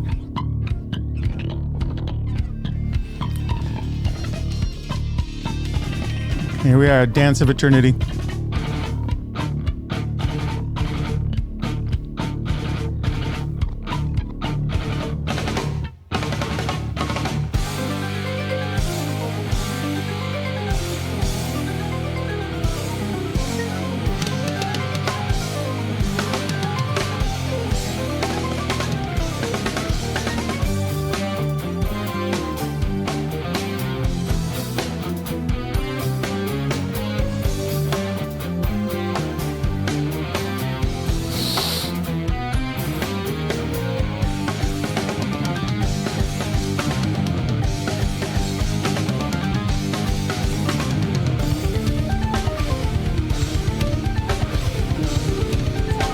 So I'll correct myself maybe a little bit. If you think about Metropolis Part 1, there's the dances, if memory serves, are death, deceit, and love. And love's the dance of eternity. Death is not eternal. I guess you could argue that everyone's destined to death, so it's kind of ever present. Deceit's certainly always present because humans have their feelings, but I think more appropriately, love is the singular dance of eternity. It's the enduring virtue. So maybe they're not all, they're all the dances, maybe they're all the dances of that have an eternal component. But love, I think, is the dance of eternity, and this is that song. Now, in the macro scheme of things, this story, all three things happen. Death is certainly a big part of it, right? Because we know Victoria's killed, Julian's killed. Rebirth, is a consequence of having died. So the idea of death is certainly woven into this whole record. Deceit, 100%, is woven into the record. Edward is deceiving his brother. Julian is deceiving Victoria, gambling away all of their money, trying to hide his addictions. The crimes themselves speak centrally to deceit, and the whole fact that it's a murder mystery, that's at the core of it, because they try. That's something that they attempt. They meaning Edward attempts to cover up. He and his father and Bugsy. But, love at the end is, also a third strand that weaves through these things, because Nick loves his family and goes through what he goes through in an effort, because he loved his daughter so much. He comes to love Victoria and who she was. He obviously loves his wife and kid, and he's trying to resolve these things so he can be with them again. He develops a pretty strong friendship with Murphy. One of the last lines in the book, Murphy does say, as a detective, he'd seen so many stories of deceit in the city, but he'd also seen some love in his relationship, his friendship with Nick and his family, and this resolution that he was able to bring some justice with Nick's help, but also through a lifetime of his own sleuth work. He's seen this strand of love, and he says something to the effect of, let me just find it, because it was a line that I liked as a capstone, one of the capstones to the book. Right at the end, he says, but this one, he says, the whole dance for Murphy, Nick, Victoria, Julian, Edward, and all the rest, right? Referring to this dance, was dizzying with deceit, because this had so much deceit inside it. The city was full of such stories. He'd seen them all his life, but this one had a small thread of love winding through it, which made him think that there might be more stories of love in Metropolis, brighter ones with happier endings than an old gumshoe like him had ever seen. He hoped so anyway. So this was this is one of these story hooks, and it's a signal that while this story had love in it, and it had certainly death in it, there was so much woven into it where there was deceit and trying to overcome that, and that part of that was love that created the triumph, but that there were more stories in the city that had to do with love, or at least he hoped so anyway. So it's just another sort of leap point for the opportunity in this Metropolis world for there to be more stories told. Doesn't ever need to happen, and it doesn't matter if there ever is or isn't. But it's when I was working on this with John, and then for a few months just kind of putting this all together and extrapolating, I began to really feel about the Metropolis as this living, breathing place, this sort of immense world and universe that has a past and a future and a present, and that has all of these. There's a line in the old Dragnet, I think it is. Someone will correct me on that, but it goes something to the effect of, there's a million stories in the naked city. And that's how I feel about Metropolis. I feel like it's this vibrant place where there's all of these stories, and some of them are dark and dastardly, and some of them are heroic and triumphant, and everything in between. Anyway, so that's a little bit on the dances idea.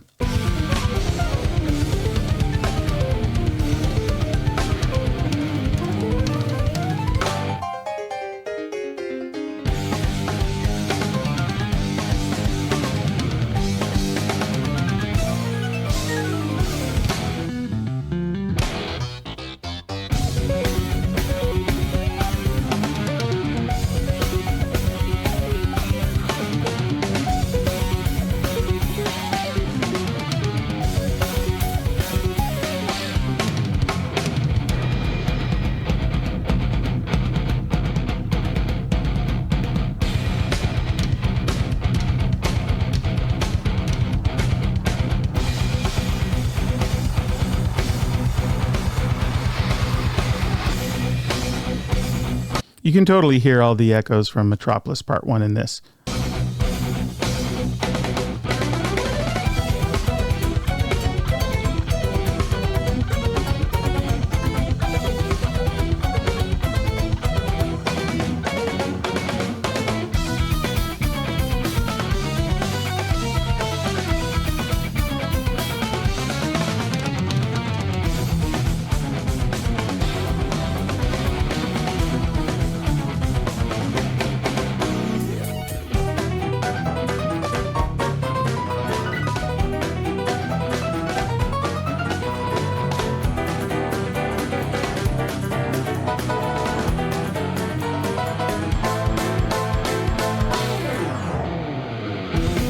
So I love that. I like ragtime anyway, but I think I told Jordan once, I said, man, do more ragtime. I don't know, maybe all the fans don't love that, but I love the playfulness of it. I think it introduces a different sort of sonic experience that you just don't hear very much in modern music. It's also 100% consonant with the 20s and sort of throwback sort of musicality and dance halls and speakeasies and whatnot. At least that's the vibe that it gives me, and that's that's part and parcel of the story, right, from the 1920s. And we kind of know the band felt that way a little bit, because when they did the tour where they played the entire record, I didn't see that tour. I don't think they came to my city, and I think I chastised John at the time about it. But the intermission, they did some videos. Wayne Joyner, who's amazing visual designer. Wayne's a friend of mine and just so brilliant. And he's done tour visuals for Dream Theater for a long time, as well as music videos and stuff. But he worked with Jordan, and they did these really cool intermission videos that had Jordan played a bunch of ragtime music, and Wayne put some visuals to it. And they're so, in fact, we did a couple, I think, promo videos for the novel using that stuff. I say we, I mean, Wayne did those. All I gave him was like the copy text for it. But so I know that the band felt a little bit like, hey, we're kind of going to trade on this 20s vibe with some of this music.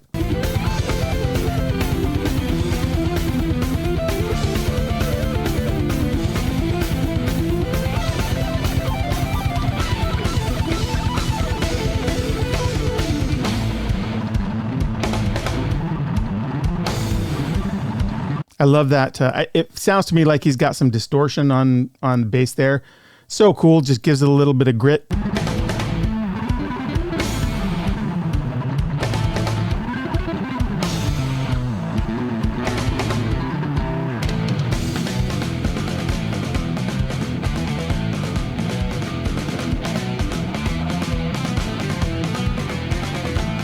On the one hand, I mean, you could regard the song as like an opportunity for the band to just sort of stretch its legs musically, call back on some themes, musical themes and motifs from Metropolis Part 1.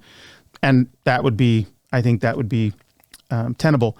But another way to look at it is, and suggestive from the title of the song, is it's kind of this walk through everything that the story is about. Like, you can think about all of this musical movement and the things, the motifs and stuff that they're calling back as this sort of summary of what the story is doing without having lyrics to communicate anything. And so it's an amalgamation. And I like that idea quite a lot.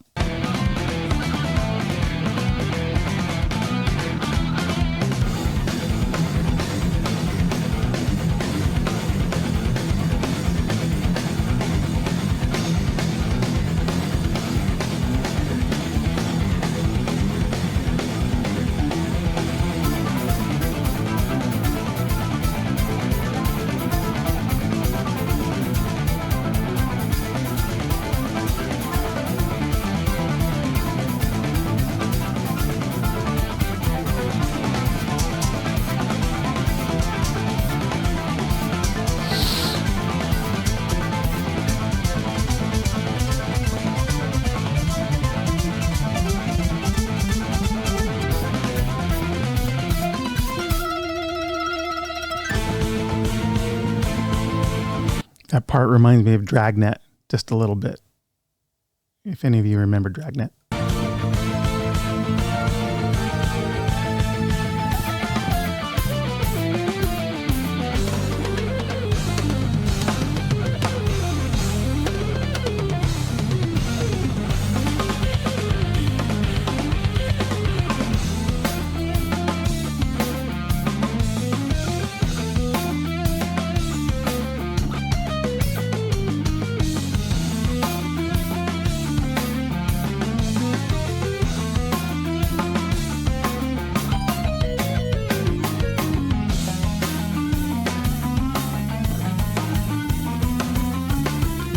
So the melodic choices here are unconventional, right?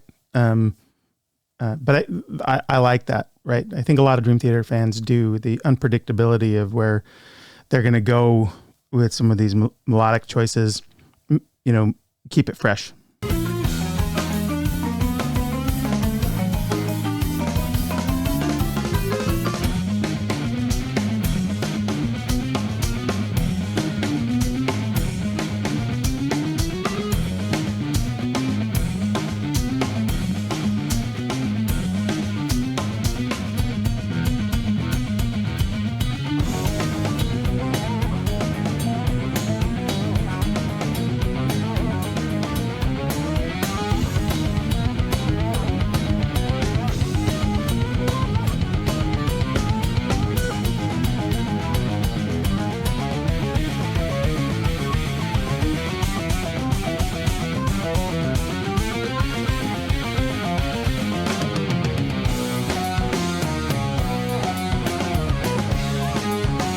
There's a Rush riff that sounds like that.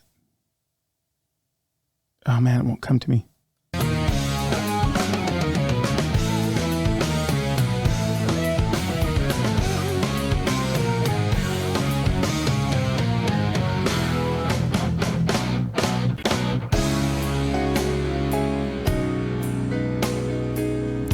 Like I said, I'm not a great audio engineer, so this is on the fly. So it's very sort of from the heart.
So a couple of things here. So lyrically, James is talking about there's still something missing, right? So Nick's trying to solve this. He knows Victoria's killed. There's still a missing piece, and he'll discover this eventually. But he knows that the official record of what happened, it just doesn't sit right. That Julian would kill her. His experience with Victoria is, and through her eyes, is that there's just no way that he would do that. So he instinctively doesn't think that, he knows that there's something missing. He's also been following up on all of the facts and evidence with Murphy, and they haven't got all of the pieces yet to be able to sort of definitively prove what happened. So there's that piece of it, and I get to expand on that and the mystery of it. And the evidence collecting and the sleuthing in the book. But there's also this, when he talks about one last time we'll lay down today, one last time until we fade away. This actually speaks to words that I give to Julian when he and Victoria are shot. It's kind of a bittersweet proclamation to make as you're dying and obviously lying where you're going to pass away, and until you fade away. But obviously we know that's not going to be the end, but it's the sentiment. And it's expressed here in this idea of one last time. In the book, one of the things that happens is Nick's been in the house where all of this takes place. Edward's house when Edward was alive. Murphy bought it. So I don't know if I said that before. It's in the book if you haven't read the book. But he buys it. He's so obsessed with the story, when it becomes available, he purchases it thinking, I'll just stay close to the scene of the crime and maybe that will trigger things. Maybe I'll be able to solve it. And so Nick has been to Murphy's house several times now. He ends up moving in with him after CPS comes, and says, hey, we don't think you're very responsible with your kid right now, all this sort of stuff. So he's living there. But every time he's been there, Murphy has said, do you want to see the room? And Nick said, no, I don't think I'm ready for that. One of the things that this sort of suggested to me as a storyteller was there would be a moment when Nick would have this sort of internal fortitude that he would want to finally see the murder, where the murder took place. And that, maybe it would trigger something for him, but at least he'd be emotionally prepared to be there. And this idea of one last time has multiple meanings in the context of the novel. One of them is what I talked about with Julian expressing a last thought with being Victoria. But another is, Nick's final ability to one last time go up to the room and see where this would take place.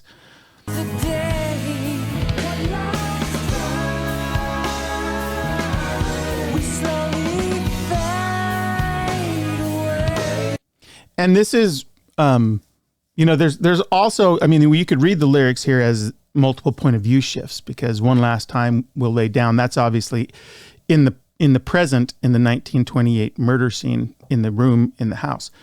But there's also the interrogatives here of, did Victoria wound his soul? Did she bid him farewell? For me, this is clearly Nick still struggling with the missing piece. He's trying to understand, look, this story's not adding up based upon the recorded, the official record or the official account.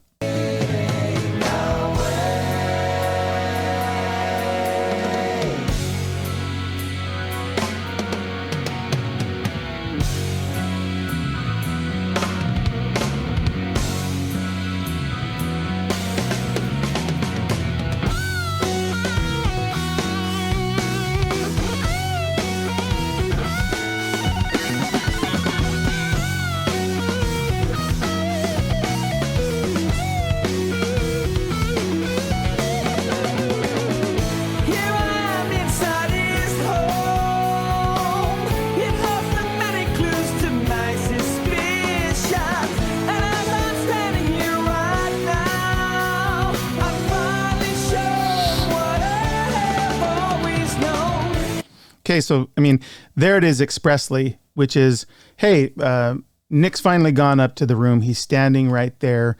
And it's at this point in the novel when he's going to go back to Beatty's for one last regression, and he's going to literally see the murder of Victoria. And so it's all kind of running headlong and conspiring for this moment of full understanding of what had happened to solve the mystery.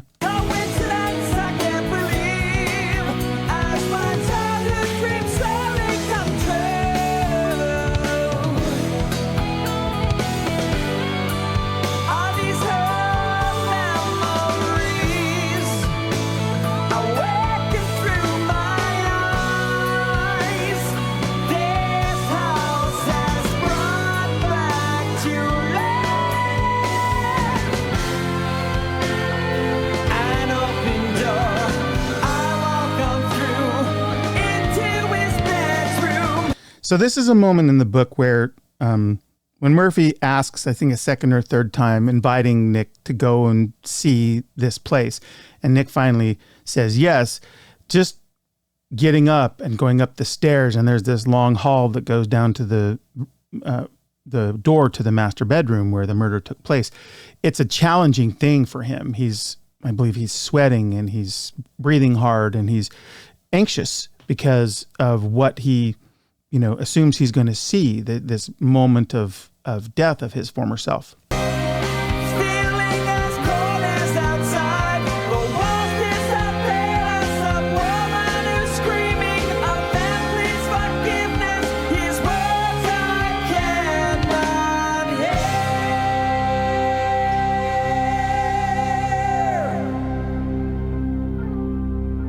So the man asking forgiveness there, I mean, the way that I had sort of cast this moment is that Julian and Victoria had met at the theater to see the show that he'd given her the ticket to, and they'd said, we'll meet there at my brother's house tonight, we'll get your things, and we'll leave under the cover of darkness. So the Nick here is he's kind of arriving at that, where upon the scene where they've been caught out by Edward, and he's about to kill them because she's screaming. Julian is pleading for forgiveness, right? Because he's really screwed his brother's life up. I mean, he has, even though we don't maybe like Edward, we know his ambition has colored everything, all of his choices in his life, but he has screwed up his life. He's about to take this woman who, even if Edward only nominally cares for, at least he cares for her. And at the very least, Julian is sorry for the addictions that he's had and what they've sort of cost Edward, because at this point in the novel, Edward has completely lost the mayoral race. The tabloids took him, and the papers took him to task for everything that Julian sort of blathered out in the Crystal Palace when he crashes. He's recovering. He's got the tremors and stuff from addiction. I think I said before, he shows up, he ruins his big press moment. The press destroys Edward and ruins his chances of being mayor. So he's a shell of a person. And so Julian's trying to apologize for all of that. And he's about to take the woman that Edward ostensibly loves. And so this is what Nick is about to call to mind or recall.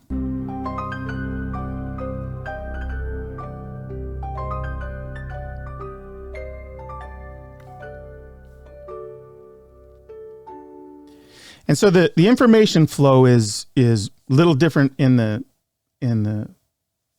track than it is from the book, because this one last time we'll lay down is a dying utterance that Julian makes to Victoria after Edward has fled. So the deed's been done. So the information flow is just slightly different here. It doesn't really matter. I'm just calling attention to it because the next song is going to be The Spirit Carries On. And this is, of course, their spirits rising up out of their bodies and, acknowledging that, hey, life, the spirit carries on. The life as we knew it is not the end. Where did we come from? Why are we here? Where do we go when we die? It's interesting because I took philosophy courses in college, and I love that right at the jump with this song, what is being addressed here are some of the great questions that philosophers have struggled with and debated for time immemorial. And in the context of this world that Dream Theater has created, they're positing an answer. Not giving huge definition to it, but they're simply suggesting that there's more to life than just this life in this metropolis universe. What lies beyond and what lay before? Is anything certain in life? But having said that, a lot of us end up asking these same questions. Look, man's search for meaning, right? Man and women's search for meaning, but it's this struggle to understand, our purpose, if we have one, and if there's anything beyond the knowable world. And I think, again, it goes back to one of the reasons I think this album is so resonant is because it hits on all these cylinders. It hits on the great musicianship, the great musicality in the songwriting, really masterful lyric writing to convey a story that could be complicated and convoluted. I don't find it to be such. I was just able to, in fact, because of that, I was able to extrapolate on it to write the novel. But then it also takes some of these pretty, large themes and addresses them with the beauty of a very simple idea about the spirit carrying on, like as an answer to these big life questions. And I think that, so all of these things are great about it. And you could, as a fan, you could love it for just one of those things or a couple of those things, but it fires on all those pistons. And I think that this song, I mean, as evidenced by the fact that when they did their last sort of festival tour with Devin Townsend and Animals as leaders, they did a big encore with this tune because fans love this tune. It's anthemic, but it also it speaks to some human need, I think, to at least ask these questions. And I think hope, even if you don't believe, that hope that there's more. Not everybody cares about that or wants to have that conversation. But I think it's enough of a human question that the song is bigger than just its place in this record. That's why I think this song it sort of has transcended just this story, because as encapsulated in these lyrics, it feels good. And that's a very pedestrian way to say it, but it feels good to think about the spirit carrying on and that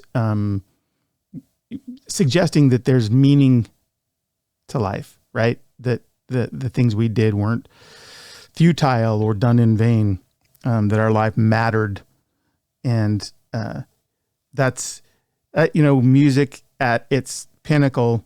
There's just this stuff that's thrilling and it's just like rocking and you're throwing the metal horns and you're just letting out energy and just having a rapturous moment. And then there's on another other end, there's a lot of that same feeling, but there's also this something that strikes a chord inside a little bit more. And that's what this song does. They say life is too short, the here and the now, and you're only given one shot. Hear that? So and that's fine if that's your view on things, but some people say that. It's like, hey, it's just here and the now. That's, was it the Epicureans who said, basically live for today because that's all there is? I might have that wrong. It's been a long time, but, it was a sort of party now because there's no tomorrow type of an ethos. And there's certainly, that's a regarded philosophy of life. What's being communicated here is the interrogative again of, hey, there's people who say that it's just here and now. You only have one chance at this thing. And this song's kind of questioning that before it sets up the release. But could there be more? Have I lived before? Or could this be all that we've got? If I died tomorrow, I'd be alright, because I believe that after we're gone, the spirit carries on. Oh man, I'm getting major chills up my back. This is the other big moment where I personally wept, not ashamed to say it, when I was kind of sitting here at my computer writing this scene, because after everything's kind of said and done, it's before the epilogue, but Nick gets his family, He's back at home. He's come home, back to the house, but he takes Jen and Billy and Murphy, because Murphy's now kind of part of the family, and he drives them out to Victoria's grave. And he shows them and he tells them what he's learned that he had lived before. And so there's this moment where they're kneeling down at Victoria's grave. And so in some respects, there's a fulfillment of the idea that she's not forgotten. Of course, Nick, because Nick is Victoria, and he's seen it all. He's lived it all. And he has full recall of it now. But more than that, there is this, I love the enlarged idea that she is not forgotten now because he's sharing her story. He's telling Jen, he's telling Billy. Obviously Murphy's been clued in on it, but Murphy's even getting the fuller story. So they're kneeling at her grave, and I was crying because he says these lines. I use these lines almost verbatim because he's saying, I've learned that if I die tomorrow, I'll be all right because I believe that after we're gone, the spirit carries on. He knows this. Like, it's not just theoretical for him now, because he fully understands he was Victoria and he is now Nick. And part of what makes that moment so sweet for him is that his daughter is gone, had died, and he'd been struggling with that. And he now knows that she's not gone, that she's moved on. Her spirit has carried on. Her life was not just these 16 or so years that she lived as a young person and passed. And so this gives him amazing relief. This is how Victoria's life and what he's seen through her life gives added meaning to his life, and to this release and this relief that he has in this moment, that he's not afraid of death, and he's no longer mourning his daughter in the same way that he had been. And the sort of gesture of that is the recording that he'd been trying to salvage and find all these, because it was a call, it was a voice message. She was going up a canyon, and so there was bits and pieces of it. He had been struggling his for years, trying to recover it with all of his ability as a audio recovery engineer. And he puts that recorder on her gravestone. They go next to his daughter's grave. And so he's like saying, I don't need to recover this anymore. I don't need to try and hold on to her. She's okay. She's carried on. So there's this, it was part of the rationale behind giving Nick something in his lifetime that was loss, and for him to deal with, that would make everything he learns from Victoria that much deeper. And so this moment where he's just at her grave, it was important to me to actually use these words in the novel, because I think they're so powerful.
So for me, those lyrics work on two levels. There's the story level, which is, Nick feels certain he's been able to sort of know what happened to Victoria. He's not certain he can prove it to anybody. So he's able to tell his family, what happened. And of course, they're going to believe him because they love him and trust him. But to the degree that, like, that story getting out to the broader world, so that Victoria can be vindicated and her story known, you can't really prove it because it involves past life regression, and not everybody believes in that, and maybe all the pieces aren't there, which is part of the reason why I really wanted to have that epilogue where Murphy gets to put it all together. But at this point in the story, Nick doesn't really know that he's going to be able to do that. But that's irrelevant, because the larger point for him is that what he's learned is that he's going to carry on, and Victoria, in his mind, and he is Victoria, obviously, but is satisfied that he knows the truth. He knows who he was. He knows that he's going to move on, and she's not forgotten, right, in the vast scheme of things. And so that's sufficient for that epiphany is sufficient for Nick's arc to sort of conclude, his character arc. If I died tomorrow, I'd be alright, because I believe that after we're gone, the spirit carries on. So this is going to be another song where there's point of view shifts. So this next section is Victoria speaking. Move on, be brave, don't weep in my grave, because I am no longer here. But please never let your memory of me disappear.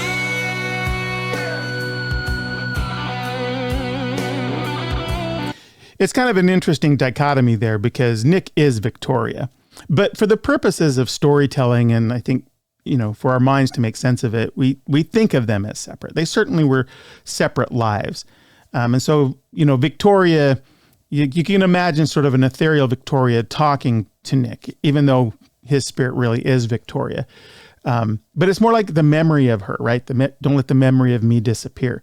And so often that's the sort of invocation that's given when someone passes, is, they're not dead so long as we keep their memory alive. And, there's obviously some truth in that, but I think on a second level, what this is speaking to is, more than just in the story. It's, I think at least it can be appreciated from the standpoint that, there's something next, right? And not all people will agree with that, or not all people will read it that way. But the beauty of the way that they've architected the story is it can be appreciated that way. So you can bring to it a belief or a desire to believe that what they articulate at the beginning of the song is, some people say we've only got one shot and this is it. That's actually not true. In this story world, definitely not true.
Didn't want to interrupt that solo by John. Free of the fear and the pain. Love how they've got the sort of gospel singer in the back scatting. Remember the prior track was Through Her Eyes, and we sort of heard that gospel sound a little bit. The thing it called to mind for me was something you might hear at a memorial service or something, and that's kind of what was going on in that scene. And you've got it, for me, it so much so that this is in the book back at the same place. This is back at her grave. So sonically, you got the call back to the voice doing these really beautiful, passionate vocal lines that, like James did, where at the end of that song where he's just using vowels to express the emotion and singing these beautiful, heartfelt lines. So is the woman who's doing this, was doing that at the beginning of that song and is now doing it kind of a little bit in the mix, back a little bit in the mix, but clearly full voice and just really with a lot of emotion and heart. And that's from a story perspective. So sonically, those things echo each other. And from a story perspective, they do, because it's in the same place. And it's all kind of looking at the grave. Before, it was more of what I believe is called a thanatopsis, which is a rumination on death. Here, it's more of a celebration. So, two halves of that sort of yin and yang of what death can represent. But I love the fact that they're paired in that way. My questioning mind has helped me to find the meaning in my life again. Victoria's real. See, so he says, my questioning mind has helped me to find the meaning in my life again. So, his obsession to ask these questions and sleuth this out with Murphy's help is what brought him to this understanding that has returned meaning to his life. And, that's finding the truth about what happened to Victoria, who she was, that he was her, and that she's not, and he's not finite. It's kind of a big deal.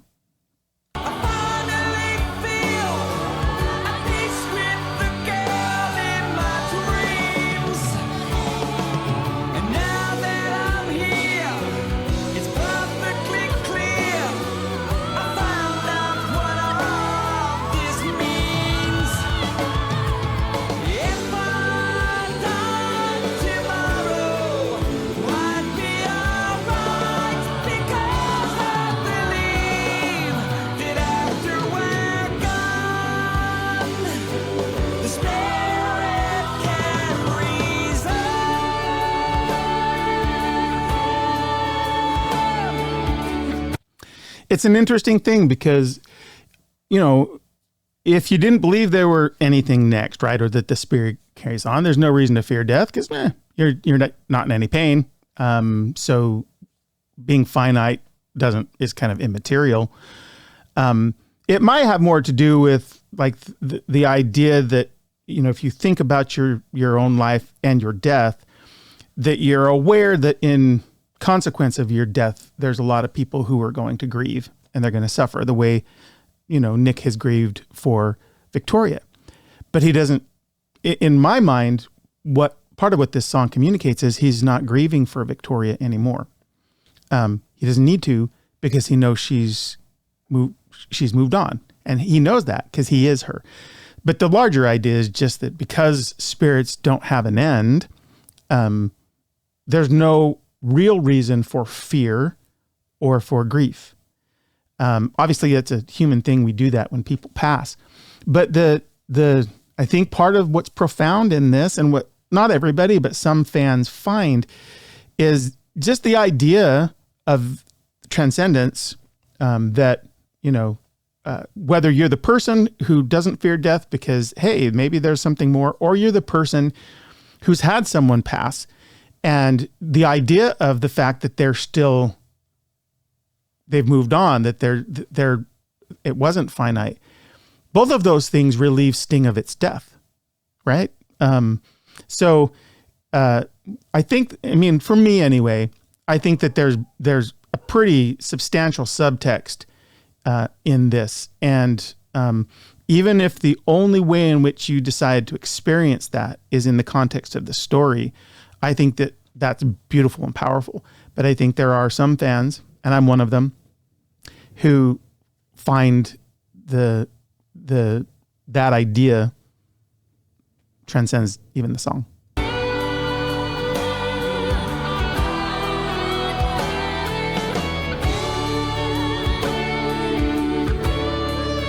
It's hopeful, right? It's hopeful.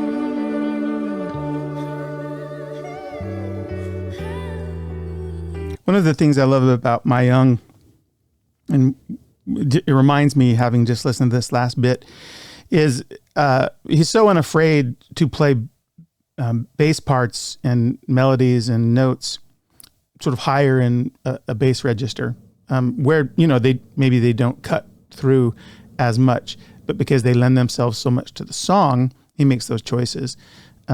Where sometimes the proclivity for a bass player is to kind of really going to fill out that bottom end so that it's fat and they're audible inside the landscape of the song.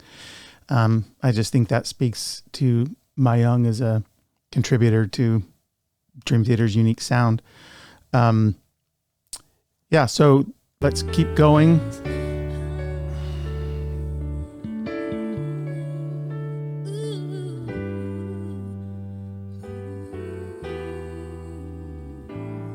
So, you might also make the argument there that the choice to use the woman whose name escapes me, I'll try and remember before I'm done, is suggestive of Victoria, right? Doesn't have to be, but I like thinking about these possible, meanings. You are once again surrounded by a brilliant white light. Allow the light to lead you away from your past and into this lifetime. As the light dissipates, you will slowly fade back into consciousness, remembering all you have learned. When I tell you to open your eyes, you will return. From a story perspective, that what he just said there, remembering all you have learned, is important, because Beatty's, he's pretty diabolical. He's been asking Nick at multiple regressions if he knows who he was, if he's learned the name. He asks that multiple times. He wants to know if Nick identifies as Victoria. He wants that so that when he kills Nick knows Victoria knows that Edward's getting him a second time. So this helped me kind of clue in on this idea that Beatty's, who was Edward, his plan and his gratification and his hatred is so deep that he needs for Nick to know who he was, and so that if he hasn't learned it when Beatty's reveals that he was Edward, that Victoria can feel that despair, like that just soul wrenching despair that Edward has followed her into the next life to kill her again. That little spoken part right there is part of what I clued in on to sort of illuminate how diabolical Beatty's is. To the present, feeling peaceful and refreshed. Open your eyes, Nicholas. Wanted to say too, I mean, there are different places where this story could have ended and been satisfying. It could have ended after he had this moment where his arc completes and he has this epiphany. I couldn't obviously end it there because we know that the record ends with Nick's death. And to be faithful to the source material, I needed to have that for sure. I also was like, I tried to really work in even some of the audio design that is spoken. Like later there'll be the scratched, the like stylus going over a record, and you can hear the static as it's sort of spinning at the end. That's why at the very outset, in the very first scene, you see Nick's got like a history of recording devices on the back wall of his studio, and there's a gramophone there. So like I seed it like almost on page 1, that when in the very last scene where he's going to be killed by Beatties, that Nick has gotten down, like he has just gotten down that gramophone, and he's played the old 78 of I can't give you anything but love, baby, and then rushed off to the museum and used the microscope and all of the other audio and microscopic imaging tools and machinery to capture this sound, and obviously with his software and everything. I seed it up front. I foreshadow it so that then when he comes back around at the end and he plays the record, he's listening to it, he falls asleep, gets woken up. So that I wanted, as much as I could, I wanted all of these pieces of the story that Dream Theater wove in that weren't just the music to be present in the novel. That's what I mean by being faithful to the source material. Obviously, there's some choices as a storyteller I made that expanded, and had to sort of information flow wasn't exactly the same. But I did work hard to bring these other elements in.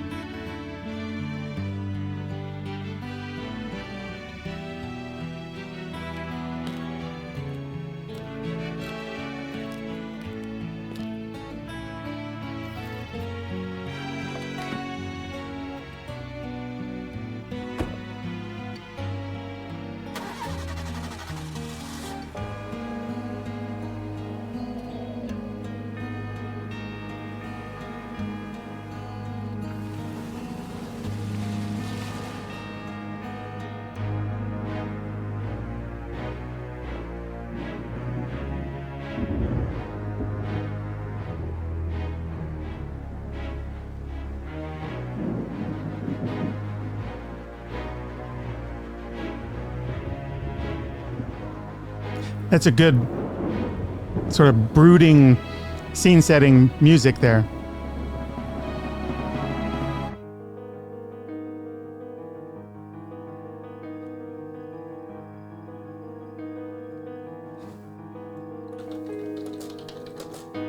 Friday evening, the blood still on my hands. To think that she would leave me now. So this is a really interesting song from the standpoint that Portnoy works he does a lot of heavy lifting with lyrics in this, in the story, to deliver the story, because there's information here that has to do with the past, 1928, and Edward, and it starts out Friday evening, the blood still on my hands. That's all going along, but you're going to hear Mike kind of bring in other points of view in order to deliver this this kind of summation to everything after the deed has been done. And some of it will harken back to Victoria will say, "Feeling good this Friday afternoon, I ran into Julian, said we'd be together soon." So this is one of those information flow things that I was talking about. So obviously this is a precursor to the murder, and the murder effectively takes place in one last time. And then, some of it, you can talk about Spirit Carries On, what he learns, there's pieces of it in that song, but the murder's taken place as a form of linear progression in the story already. So we open here with, the Edward, who is the miracle, got blood on his hands, but we're going to find out, the precursor, which is Julian and Victoria making a plan to meet. In the book, the progression is linear, where here it kind of almost like a flashback. It dials back to sort of set up that's how they came to be there for Edward, to kill them. And that's the reason I put Edward had someone following Victoria to learn that. And so, that's how he learned that information and where they would be and when, such that he could kill them. But not that he was planning on it, but you could say that was the catalyst, right? Finds out what they were planning. But that they meet each other and they have that conversation in the theater district in Metropolis. And so this is an information flow thing where some of it is kind of almost like a flashback. Here's what happened that set up this moment where the death takes place. For that I'm grateful, man. So survive. There's so many of these. I apologize if I'm doing too many of them, but there's this idea of this ungrateful man. One of the things that Julian goes to Edward a couple of times for help, for money, for things like that, and Edward helps him, like in his own way, self-serving way, but he still offers him opportunities to, get money. Like he stakes him at the speakeasy where he could potentially win some money. He gives him an out. It comes with strings, but with the train heist. So he's doing, Edward in his twisted way thinks he's tried to help his brother Julian. That's why he thinks he's ungrateful. The witness to the crime. I must act fast to cover up. I think that there's still time. Hate seem hopeless and lost with this note. They'll buy into the words that I wrote. This feeling inside me finally found my love. I finally broke free. No longer torn in two. I take my own life before losing you. Couple ways to sort of read that. So, if you want to read that Edward earnestly loved Victoria, I think that's a fine reading. I definitely suggest that he has some earnest feelings for her, but more dominantly, like he's more of a narcissist. He's more about his own station and legacy, and so that's why he's willing to kill her and his brother. I mean, if he truly loved her, obviously that's not something, he wouldn't take her life. I think that it turns though that he's talking about his note when he says, I'd take my own life before losing you. That's what I think you can read either way. You could read that as Edward having that genuine sentiment. I tend to think that that's him thinking through the line that he's put in the suicide note, where he's trying to frame his brother, because that is effectively exactly what he wrote in the note.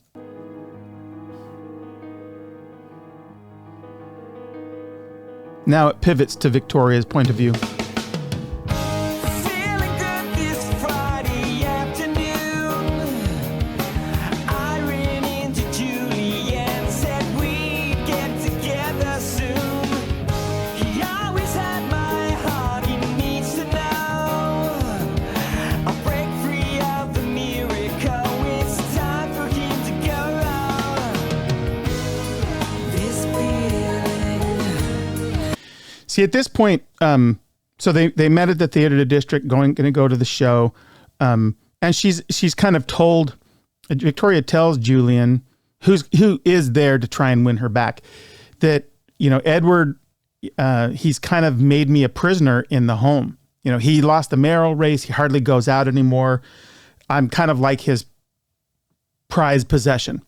And so she's, even though up until that moment where she sees Julian again, she doesn't know that she's going to have a happily ever after. I mean, which ultimately she doesn't because she's killed, but she doesn't think in those terms. She thinks she's a prisoner. Here she says, I'm going to break free of the miracle. It's time to go because she's met up with Julian. So, because Edward has effectively created a prison for her in their home. Inside me, finally found my love. I finally broke free. No longer torn into. He'd kill his brother if he only knew. I love how Mike uses these choruses, but just finds subtle ways to modify the lyrics to be relevant to the story of each of these characters. Probably 100% by design. Some lyricists do this instinctively, but in the first chorus, Edward is saying, "This feeling inside me finally found my love. I finally broke free. No longer torn into. I'd take my own life before losing you." I mean, you could make the argument that the love he's found is his. He's finally just sort of given into his ambition. Because in the book, one of the things that he's done is, after losing the mayoral race, he has aligned himself with a new party, a new political party, the Federation Party. This is one of those sort of foreshadowings of Astonishing, where you see the formulation of this party that says it has the interests of the people at mind, but ultimately it's going to become pretty dystopian and pretty authoritarian. Which is consonant with the who Edward is, right? He kind of wants to have people bend to his will. But then in the second chorus, in the point of view of Victoria, Mike writes, "This feeling inside me, I finally found my love, I'm finally broke free." She's found Julian. She's refound Julian. She's not torn between the two brothers anymore, but she knows that she has the feeling, the instinct that Edward would kill Julian if he knew. That's why they decide to have a secret rendezvous. A secret rendezvous. They're not renewed. They've rendezvous. Need a pathway out of view. So it says pathway out of view. I decided to make that the home because, and I think it's evident because that's the room where she's killed, and that's referenced in the lyrics before. But I had, that's why I made it at night after Edward was going to be off to Atlantic City for a political rally with this new Federation Party, which he was hoping to get in with since he'd lost the mayoral race. But that's how I sort of decided to interpret pathway out of view, as it would be at night while Edward was gone. They thought no one knew. Then came a shout out of the night.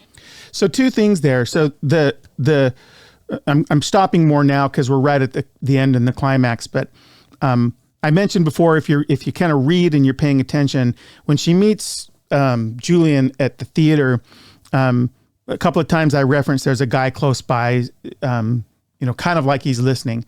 That's the guy that Edward has following Victoria because he's paranoid. The other piece of it is just sort of going right through the lyrics. It would seem as though they were there and then the gun just went off. I sort of decided, for the purpose of the story, we needed a little bit of dialogue. So when Edward steps out of the shadows and catches them in the act of trying to, her to pack up and leave the house, there's an interchange. It's not very long, but they exchange words before the gun starts to go off.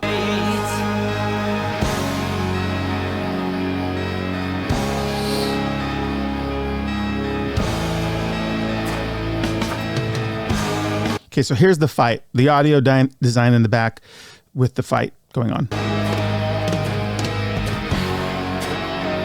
One of the things I did, I don't know if I did it perfectly, but I actually tried to listen for where the screams were and how many blows there were. And I tried to imagine the choreography of the conflict in the room, and match it to what I wrote. Now, does that matter for the story? No. And most readers probably don't know or don't care. But for me, it was fun and important, to try and be faithful in that regard. I don't know that I succeeded 100%, but I did listen for these audio cues.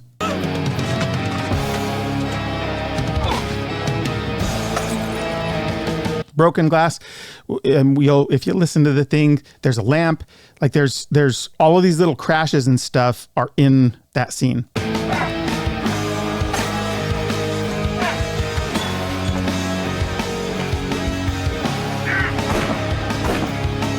Even the number of shots. So, those are all faithfully represented. So obviously at that point, Julian's been shot twice in the chest. She's screaming, and he's about to say, and he shoots her twice in the chest. And then you hear him running away. Now, there's a moment where he has to plant the note, and you don't really hear that in here, but obviously that had to happen.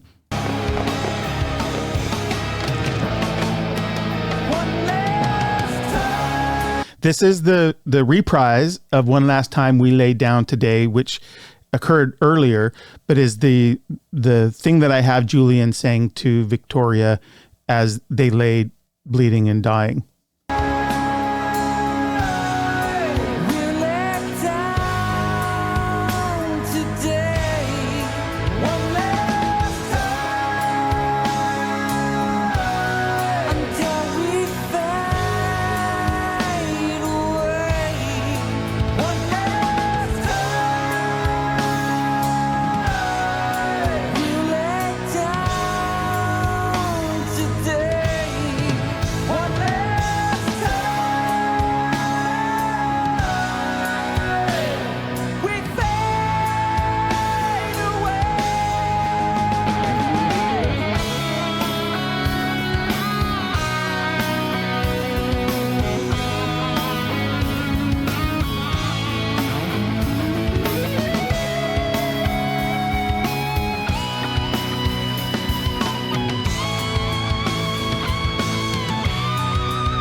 So you're about to hear lyrics that is where the story gets more supernatural than it has been, and that's the spirits rising into the air. It's maybe far-fetched, but it's in the lyrics, and I wanted to faithfully treat it. So in the novel, you'll read that after they've sort of breathed their last breath, their spirits, rise up.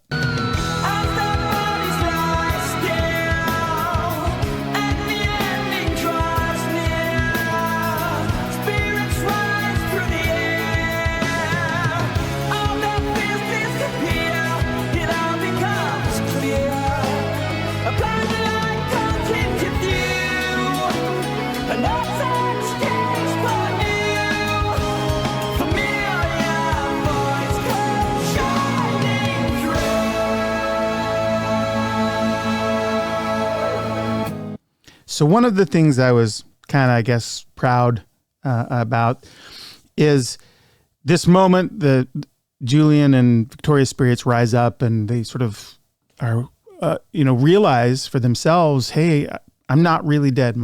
They see a light, which is a pretty standard thing that's recounted in death experiences and what have. So it trades on a familiar convention of the death experience for sure. An old soul exchange for a new. I took that to mean that the spirit's going to carry on, so it's going to have a new vessel, right? A new body to inhabit as it moves forward.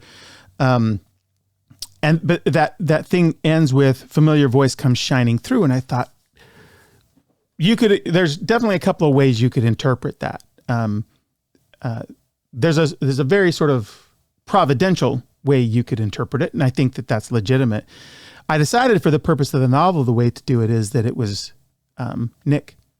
So Nicholas, when he comes up out of regression, he's, as you see sometimes people do when they're dreaming or having a nightmare, they're talking, or they're saying something. And so I had this be Nicholas's voice. So it was almost as like the exchange, right? Metaphorically, the exchange of, even though Nick already is the spirit of Victoria, but he's had this experience. So so it's definitely fantastical, right? But I actually love the fantastical element of the story. I think it's really cool. I think it gives it an extra je ne sais quoi. Am I saying that right? But I think there's something extra in it. And I loved this transition of the familiar voice shining through being Nicholas saying something, and Victoria, who is about to move on into her next embodiment, she hears the voice of the next embodiment. I thought that was really cool. So that's what you'll read as a transition in the book from one scene to the next. This feeling inside me finally found my life. I'm finally free. And now finally we get Nicholas. We've heard from the other folks. We've heard from Julian. We've heard from Edward. We've heard from Victoria. Now we're back in the present. Victoria is in her embodiment as Nicholas, and Nicholas is. We get this chorus again, where Mike again. He's used mostly the same words, but they have new meaning. As a storyteller and a language person, I just love this. No longer torn into. I learned about my life by living through you. This feeling inside me finally found my life. I'm finally free. And one way to sort of interpret the fact that we're getting the chorus again, but now we've got the high harmony. You could almost make the argument that it's Victoria and Nicholas singing paired. And if they had had a guest vocalist, maybe that woman, she could have sung this, and then it would have been like, really obvious that may be what they meant. It could just be harmony, and Peter could be reading things into it. But I love the idea of this soul, but in these two incarnations, finally kind of sharing, a moment of song. Satisfies the musician creator itch in me.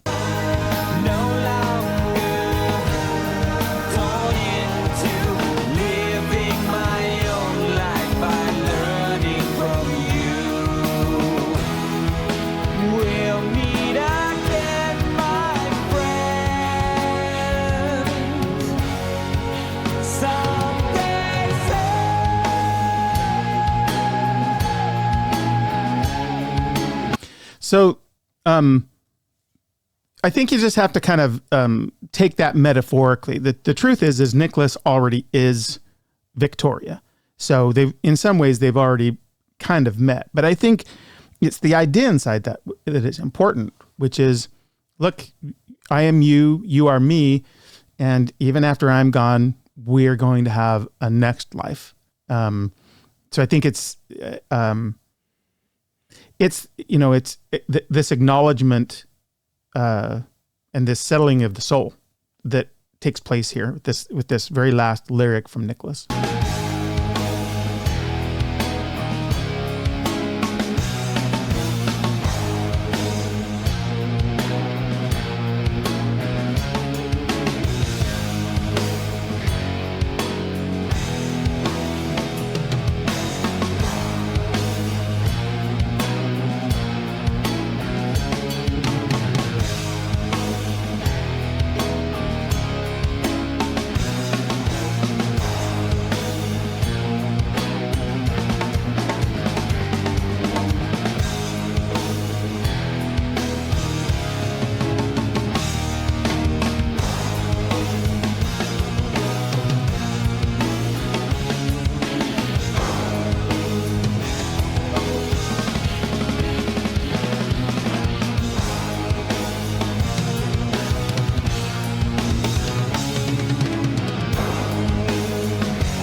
So awesome.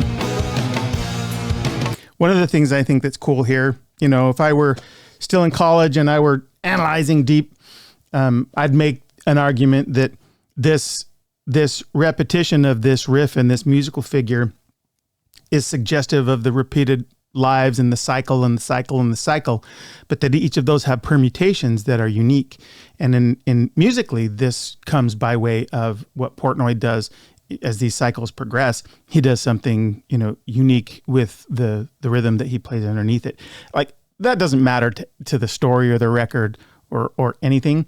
That's just fun to think about, at least for me, because I nerd on this stuff.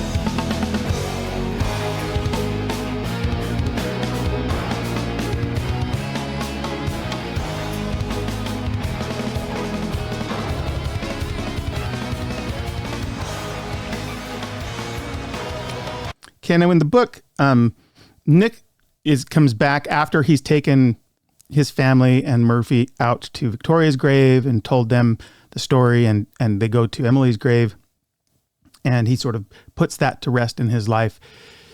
He comes home, and that's when he gets out the record, the old 78 that he's taken from that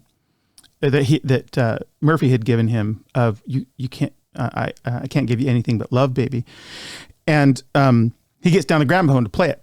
And that's where he has this idea of, because throughout the novel, he's had moments of audio restoration, and he thinks maybe I can capture something off of that, because it was playing. And that's one of the little clues that is seeded is the gramophone is in the room and that she's playing this record. And obviously the content of the record is important, because I can't give you anything but love, baby, is essentially what Julian is for her. He's not rich. He can't give her anything. He's a poor guy, and his idealism forces him to be poor because he won't take money from his father. But he can give her love, and ultimately real love, because he gets past his own demons. And Nick thinks, maybe there's a way. I've seen media where vibration gets captured in physical media, and certainly these old phonographs had diaphragms, and it's possible, right? He has all of these amazing tools at his disposal to try and do that. And he has the notion of it, and he rushes to the museum and he captures the stuff. And then of course he takes that record, he does, right? And that's a fantastical thing, right? That's magic in a way, because while a lot of that stuff is true, how they're able to capture off of physical media that's too brittle, that's all real. The idea that I present is a fantastical idea. It's real in the universe of Metropolis.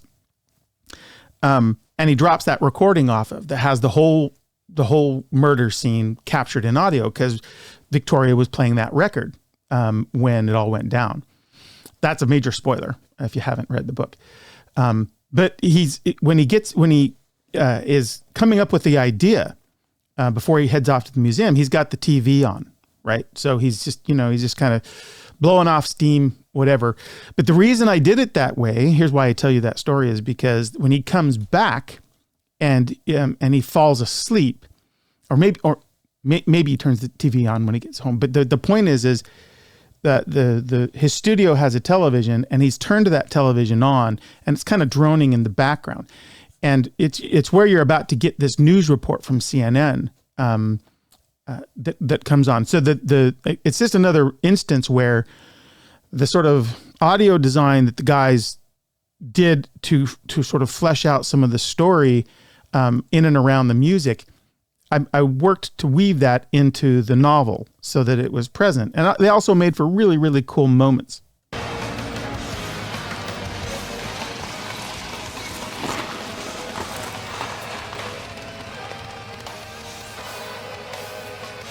So if you take this as Nicholas getting out of his car, and earlier the car sped off. So for me as a storyteller, the way I thought about that is the prior, when the car sped off, he was back at his studio. When he had the idea to try and capture the sound, maybe it was those vibrations had been recorded deep into that old 78, and he speeds off in the night. And this, what we've just heard, is the car coming back. He's going to get out and walk back into the studio.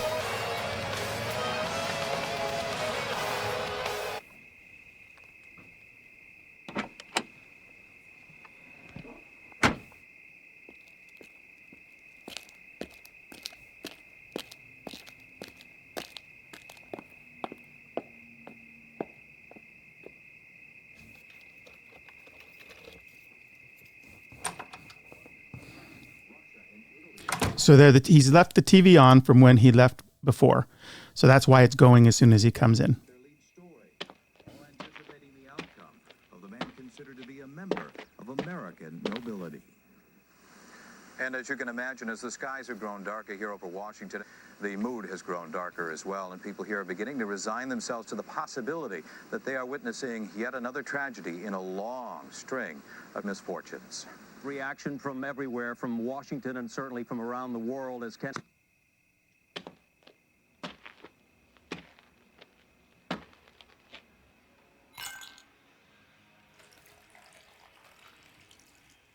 So there's a hearkening back to, Nick does have a favorite whiskey that he drinks. The footsteps sound like they're outside on gravel or on dirt. So, that wasn't perfect. But I wanted him to be in the studio because that was where we started the whole journey. So, things don't perfectly align, but still most of those audio cues I tried to weave.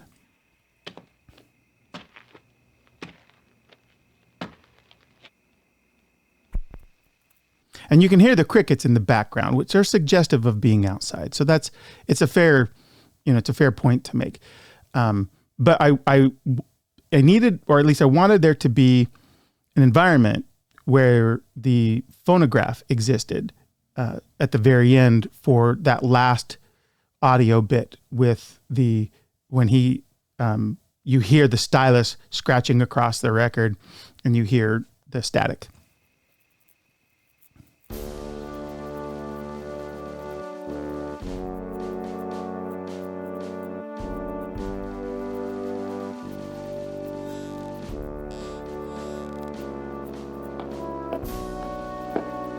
Open your eyes, Nicholas. Okay, so there was a draft of the book that I did where I had it be that abrupt. And my editor, when he read it, he goes, I know that's, because he knows Dream Theater too. And he says, I know that's the way the record ends. He goes, but he goes, you do need to have a little bit of release and information there for the reader who maybe isn't familiar with everything. And as and I wanted a moment where there was acknowledgement from Nick that, because he knows he's a Victoria, but full acknowledgement of who Beatties was, and that he was being killed again by the same guy that killed him as Victoria. So I made the storytelling choice that even though it's not a very long exchange, that when Nick has fallen asleep, there's a passage of time there. That sort of horn section you heard in my mind is, he's drifted off to sleep in his studio, and you hear Beatties come in. It's just a time lapse. He's drinking. It's how he's been. He's helped himself to get to sleep before. In the book, and at this moment, Beatties wakes him up, and then when he does in the book, there's a brief exchange before he's shot. Then there's the stylus goes across the record, and you hear the static.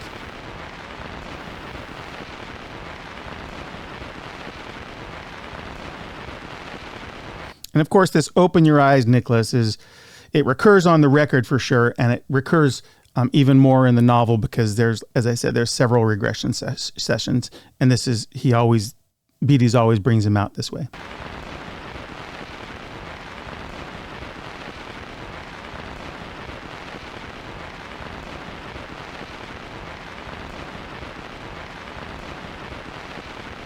It is true that JFK Jr. died in 1999. I'm fairly certain that's the reference from the CNN report.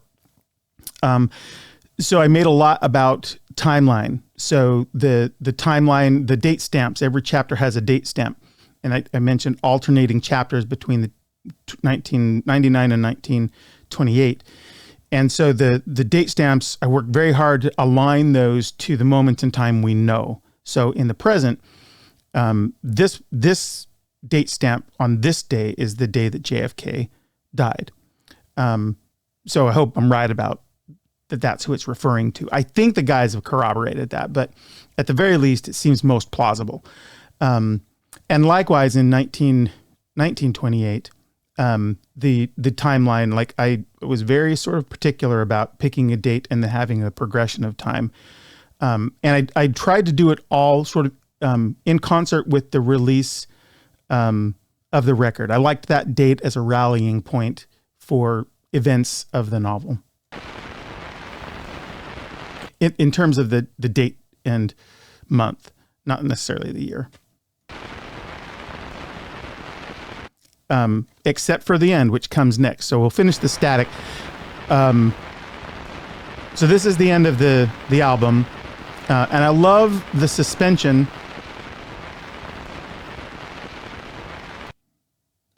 I love the suspension. How the record ends. You know, it's a tragedy. The choice I made here, of course, as I mentioned before, was to have like a really hopefully satisfying moment for the reader with some justice. And that date, I'm pretty sure what I did was the date that Murphy comes down onto Beatty's yacht with all of the proof that he knows he was the murderer and he's going to get him put in jail, is the 26th of October, 1999, which is, of course, when the record was released. So, you know, I tried to have these sort of, you know, relevancies between the world that as fans we operate in and what was in the book. So that's it. There's as I was going through, I was having to make choices of stuff not to rat hole too deep on, because this was my life for several months, and there's so much more in the book, obviously, that I couldn't cover even in a 4-5 hour video. And I don't expect anybody to watch this. I really did this for me to kind of, now that the book's out and fans are starting to read it, get to kind of go back to earlier this year when I had the experience and the honor of doing this. And so I'll leave you just saying, I'm a huge Dream Theater fan. I'm fortunate to call the guys friends. Certainly admire them and hold them in high regard. And this record is one of the high watermarks in their very storied career. I think they're having a huge career moment right now. Not just a moment, but like time. Mike is back, and the new record, everything I've heard is just so amazing. And the fans are just, I think, expressing their appreciation by showing up for the shows. And, you know, this has been the 25th anniversary of this record, which was such a big moment and milestone in their catalog. And it was so much fun and such an honor, again, to get to participate in this small way. I hope this has answered some questions. Again, this is all subjective. None of this is important to the appreciation of the album and the story. You don't need to listen to this. You don't need to read the book. But if you do, this might illuminate at least some of the process that I went through to do it.